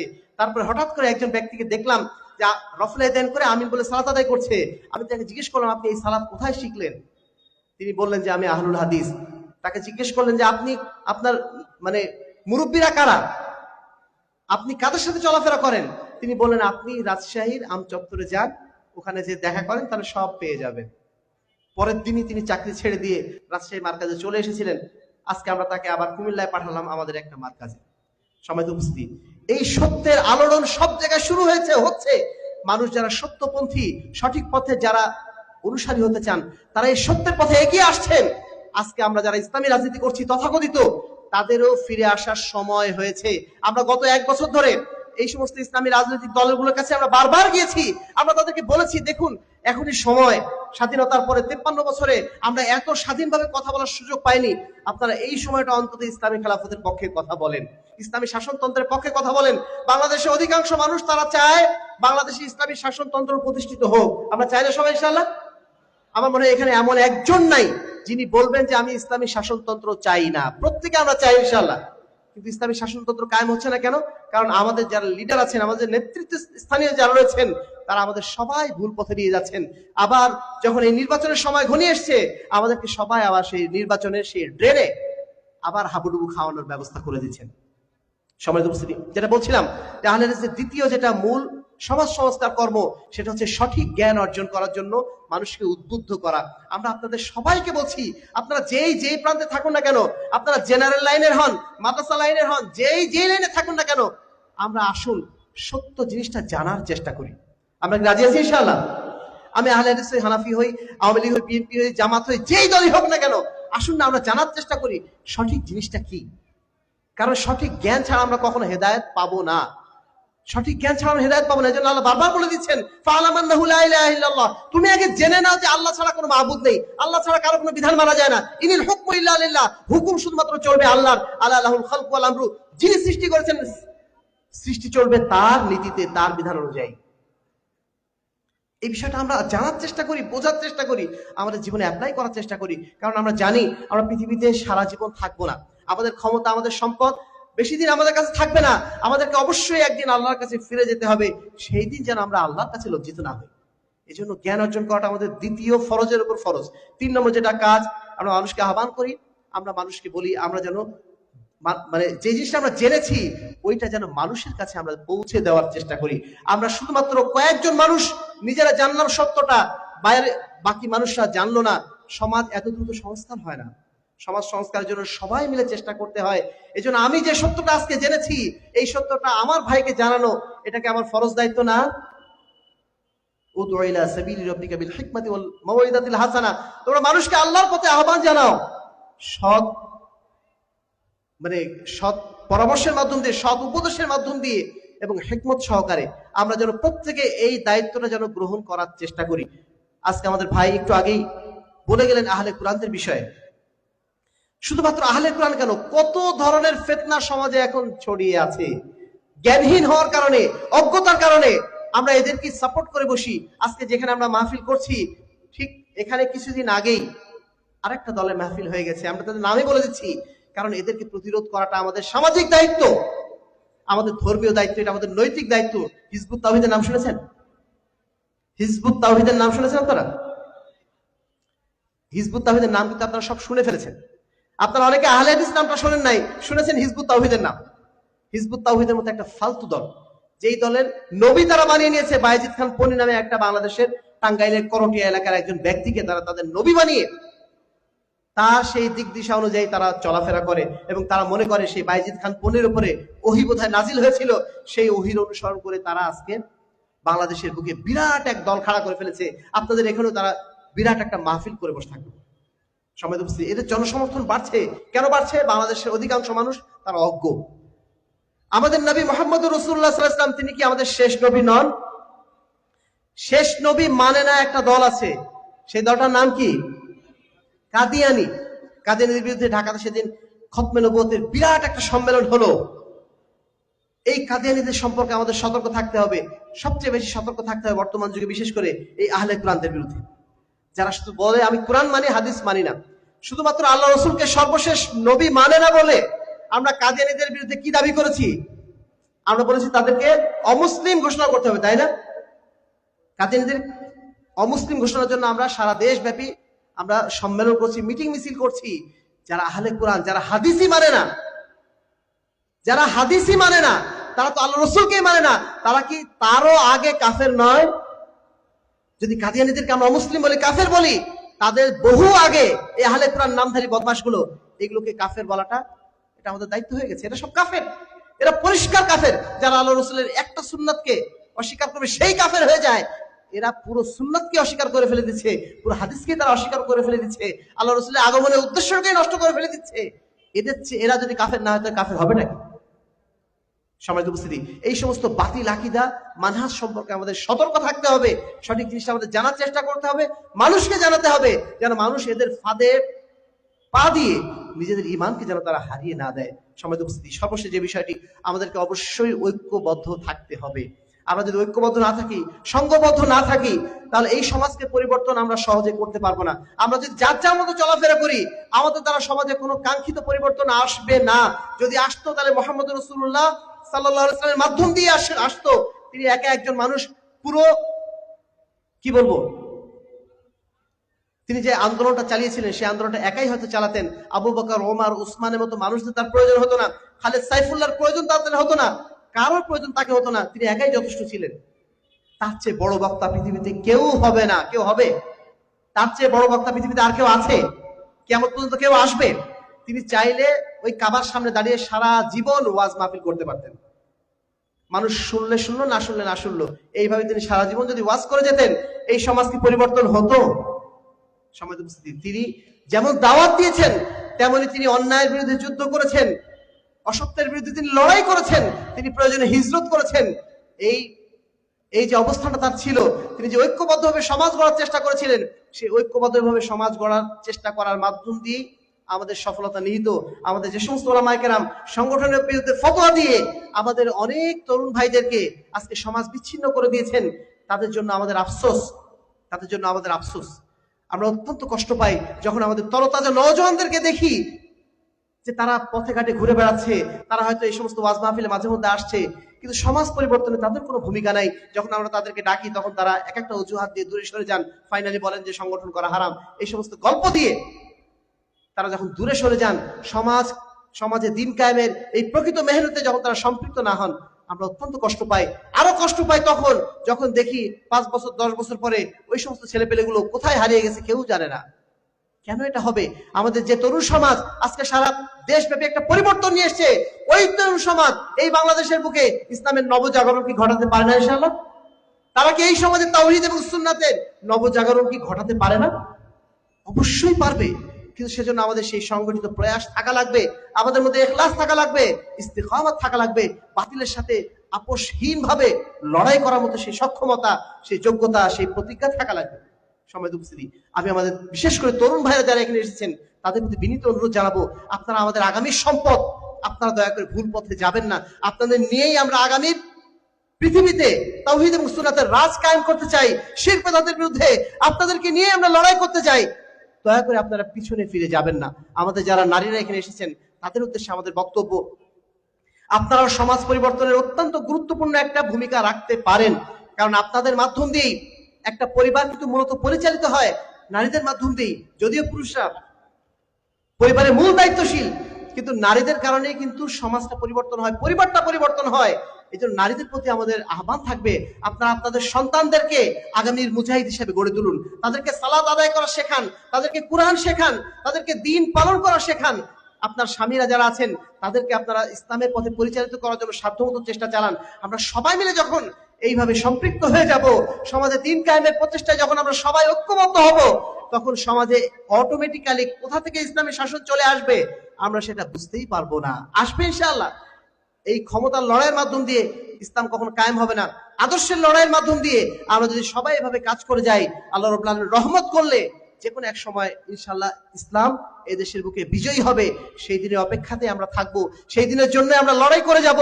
আমরা যদি একাই থাকি, আমাদের শেষ রক্তবিন্দু পর্যন্ত এই লড়াই আমরা ইনশাআল্লাহ চালিয়ে যাবই যাব। আল্লাহ রাব্বুল আলামিন আমাদেরকে সেই তৌফিক দান করুন। আমি আহলে ইসলাম বাংলাদেশ মেহেরপুর জেলাকে আন্তরিক ধন্যবাদ জানাচ্ছি আজকের এই চমৎকার আয়োজন করার জন্য। বাতিলের বিরুদ্ধে এই ধরনের সমাবেশগুলো আমাদেরকে আগামী দিনে এগিয়ে যাওয়ার ক্ষেত্রে একটা বড় রসদ হিসাবে কাজ করবে, উৎসাহ হিসাবে কাজ করবে। আজকে যারা এখানে এসেছেন, তারা একটা ইমানের জাজবা নিয়ে সমাজে ফিরে যাবেন, এলাকায় এলাকায় দাওয়াতি মেহনত করবেন, তারা এলাকায় এলাকায় দ্বীনের মৌলিক শিক্ষাগুলো বিস্তার করার জন্য সাধ্যমতো চেষ্টা চালাবেন। এভাবে ইনশাআল্লাহ সমাজটা ফুলে ফলে সুশোভিত হবে, তাওহীদ এবং সুন্নাতের আলোয় আলোকিত হবে। সেই প্রত্যাশা রেখেই সেই প্রত্যাশা আমরা রাখছি। এবং আজকে যে আলোচনা আমরা করেছি, ইসলামী খেলাফত নেতৃত্ব নির্বাচন মোতার আমির জামাতের যে বইটা, এটা আপনারা নিয়ে যাবেন। এই বইটা সমাজের ওই সমস্ত মানুষদের হাতে দেবেন যারা এখনো পর্যন্ত গণতন্ত্র এবং ইসলামের মধ্যে পার্থক্যটা বুঝতে পারেন নাই, যারা এখনো পর্যন্ত গণতন্ত্রের জয়গান গান, তাদের জন্য এই বইটা অত্যন্ত জরুরি। তাদের হাতে আপনারা পৌঁছে দেওয়ার চেষ্টা করবেন। আরো যে বইগুলো রয়েছে, আমাদের হাদিস ফাউন্ডেশন শিক্ষা বোর্ডের বিভিন্ন বইগুলো রয়েছে, বিশেষ করে বাচ্চাদের জন্য এই বইগুলো অত্যন্ত গুরুত্বপূর্ণ। এই বইগুলো আপনারা আপনাদের সন্তানদের জন্য ইনশাআল্লাহ নিয়ে যাবেন। এটা আপনাদের প্রতি আমাদের বিনীত অনুরোধ থাকলো। পরিশেষে আবারও আপনাদের সবাইকে আন্তরিক ধন্যবাদ জানাচ্ছি যারা এখানে কষ্ট করে এসেছেন। আল্লাহ রাব্বুল আলামিন তাদের এই সময়গুলোকে যেন তাদের মিজানে হাসানাতের মধ্যে অন্তর্ভুক্ত করে নেন, তাদেরকে যেন আল্লাহ রাব্বুল আলামিন সাদাকায়ে জারিয়া সওয়াব দান করেন। যারা আজকে এখানে আয়োজক ছিলেন তাদেরকে আমরা আন্তরিকভাবে ধন্যবাদ, কৃতজ্ঞতা জানাচ্ছি। মোতার আমির জামাতের পক্ষ থেকে আপনাদের সবাইকে সালাম জানিয়ে আজকের মতো এখানে শেষ করছি। আসসালামু আলাইকুম ওয়া রাহমাতুল্লাহি ওয়া বারাকাতুহু।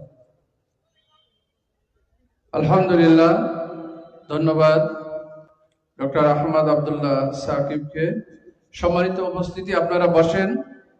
এ পর্যায়ে আমাদের সামনে গুরুত্বপূর্ণ বক্তব্য রাখবেন আজকের এই ইসলামী সম্মেলনের প্রধান আলোচক ডক্টর মোহাম্মদ সাফাত হোসাইন, ধর্ম সমাজ ও সাহিত্য বিষয়ক সম্পাদক, মাসিকা তাহারিক পত্রিকার সম্মানিত সভাপতি এবং আহলে হাদিস আন্দোলন বাংলাদেশের তাবলিগ সম্পাদক। এ পর্যায়ে আমাদের সামনে এখন বক্তব্য পেশ করবেন আজকের এই ইসলামী সম্মেলনের প্রধান আলোচক ডক্টর মোহাম্মদ সাফাত হোসেন। তাকে আলোচনা পেশ করার জন্য আমি সবিনয় অনুরোধ রাখছি।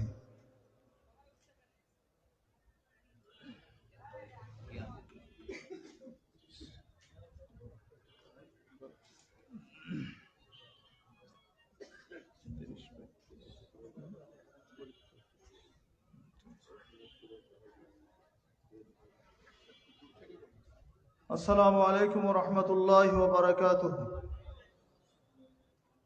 إن الحمد لله وحده والصلاة والسلام على من لا نبي بعده. أما بعد فأعوذ بالله من الشيطان الرجيم. وما آتاكم الرسول فخذوه وما نهاكم عنه فانتهوا واتقوا الله إن الله شديد العقاب. عن عائشة رضي الله عنها أن رسول الله صلى الله عليه وسلم قال: من عمل عملا ليس عليه أمرنا فهو رد. رواه مسلم. আহলে হাদিস আন্দোলন বাংলাদেশ ও বাংলাদেশ আহলে হাদিস যুব সংঘ মেহেরপুর জেলার উদ্যোগে মেহেরপুর শহরের ঐতিহ্যবাহী শামসুজোহা পার্কে আয়োজিত আজকের এই ইসলামী সম্মেলনের সম্মানিত সভাপতি, সম্মানিত প্রধান অতিথি, আহলে হাদিস আন্দোলন বাংলাদেশের শিক্ষা ও সংস্কৃতি বিষয়ক সম্পাদক ও হাদিস ফাউন্ডেশন শিক্ষা বোর্ডের চেয়ারম্যান ডক্টর আহমদ আব্দুল্লাহ সাকিব, আমন্ত্রিত অতিথিবৃন্দ, ওলামায়ে কেরাম, আহলে হাদিস আন্দোলন বাংলাদেশ ও বাংলাদেশ আহলে হাদিস যুব সংঘ মেহেরপুর জেলা নেতৃবৃন্দ, বিভিন্ন এলাকা ও শাখা থেকে আগত প্রাণপ্রিয় দায়িত্বশীল ও সুধীবৃন্দ, পর্দার অন্তরালে সমবেত মা ও ভগ্নীগণ, আইন শৃঙ্খলার দায়িত্বে নিয়োজিত সম্মানিত পুলিশ সদস্য ভাইয়েরা এবং অন্যান্য গোয়েন্দা সংস্থার সদস্যবৃন্দ এবং সাংবাদিক বন্ধুগণ, আমার বক্তব্যের বিষয় হচ্ছে সুন্নাত ও বিদআত। সুন্নাত ও বিদআত সম্পর্কে সংক্ষিপ্ত সময়ের মধ্যে আমি কিছু কথা রেখে আমি আমার আলোচনা শেষ করব ইনশাআল্লাহ। আমার পরেও আরো একজন আলোচক আছেন, আপনারা শেষ পর্যন্ত এই দিনী মাজলিসের আলোচনা শ্রবণ করে বৈঠক ভঙ্গের দোয়া পাঠের মাধ্যমে বিদায় নেবেন ইনশাআল্লাহ। কি রাজি আছেন তো?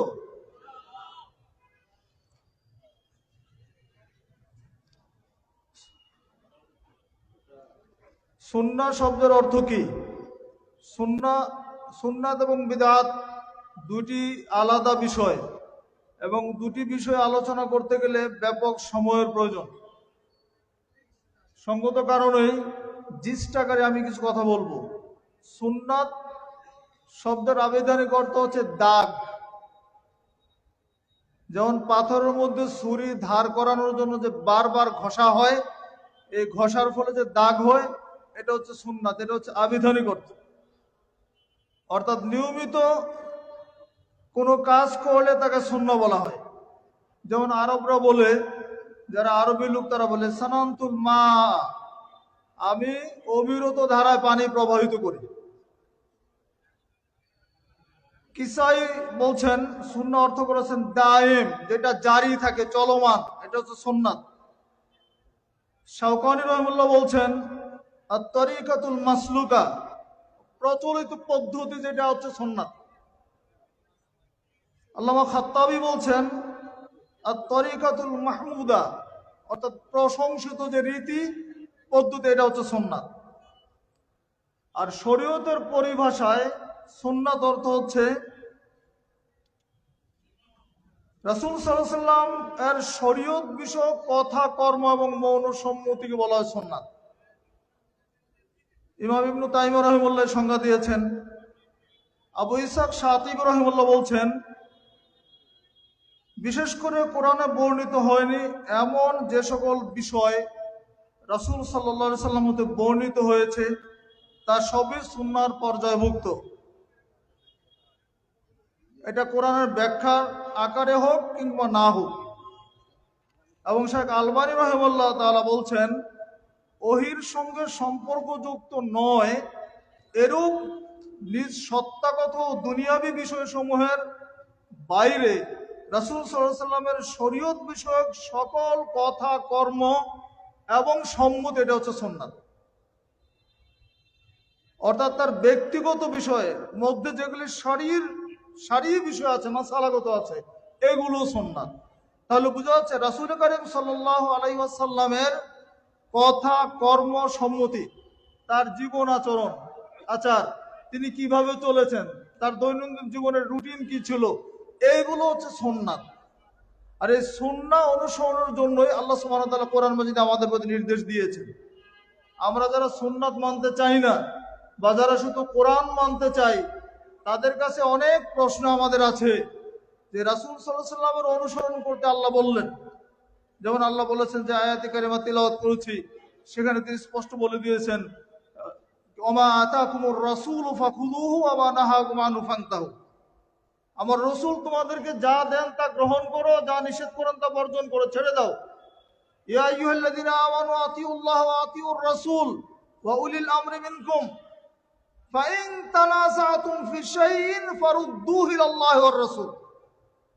হে ঈমানদারগণ, তোমরা আল্লাহ এবং তার রাসূলের আনুগত্য করো এবং তোমাদের আমিরের আনুগত্য করো, নেতার আনুগত্য করো।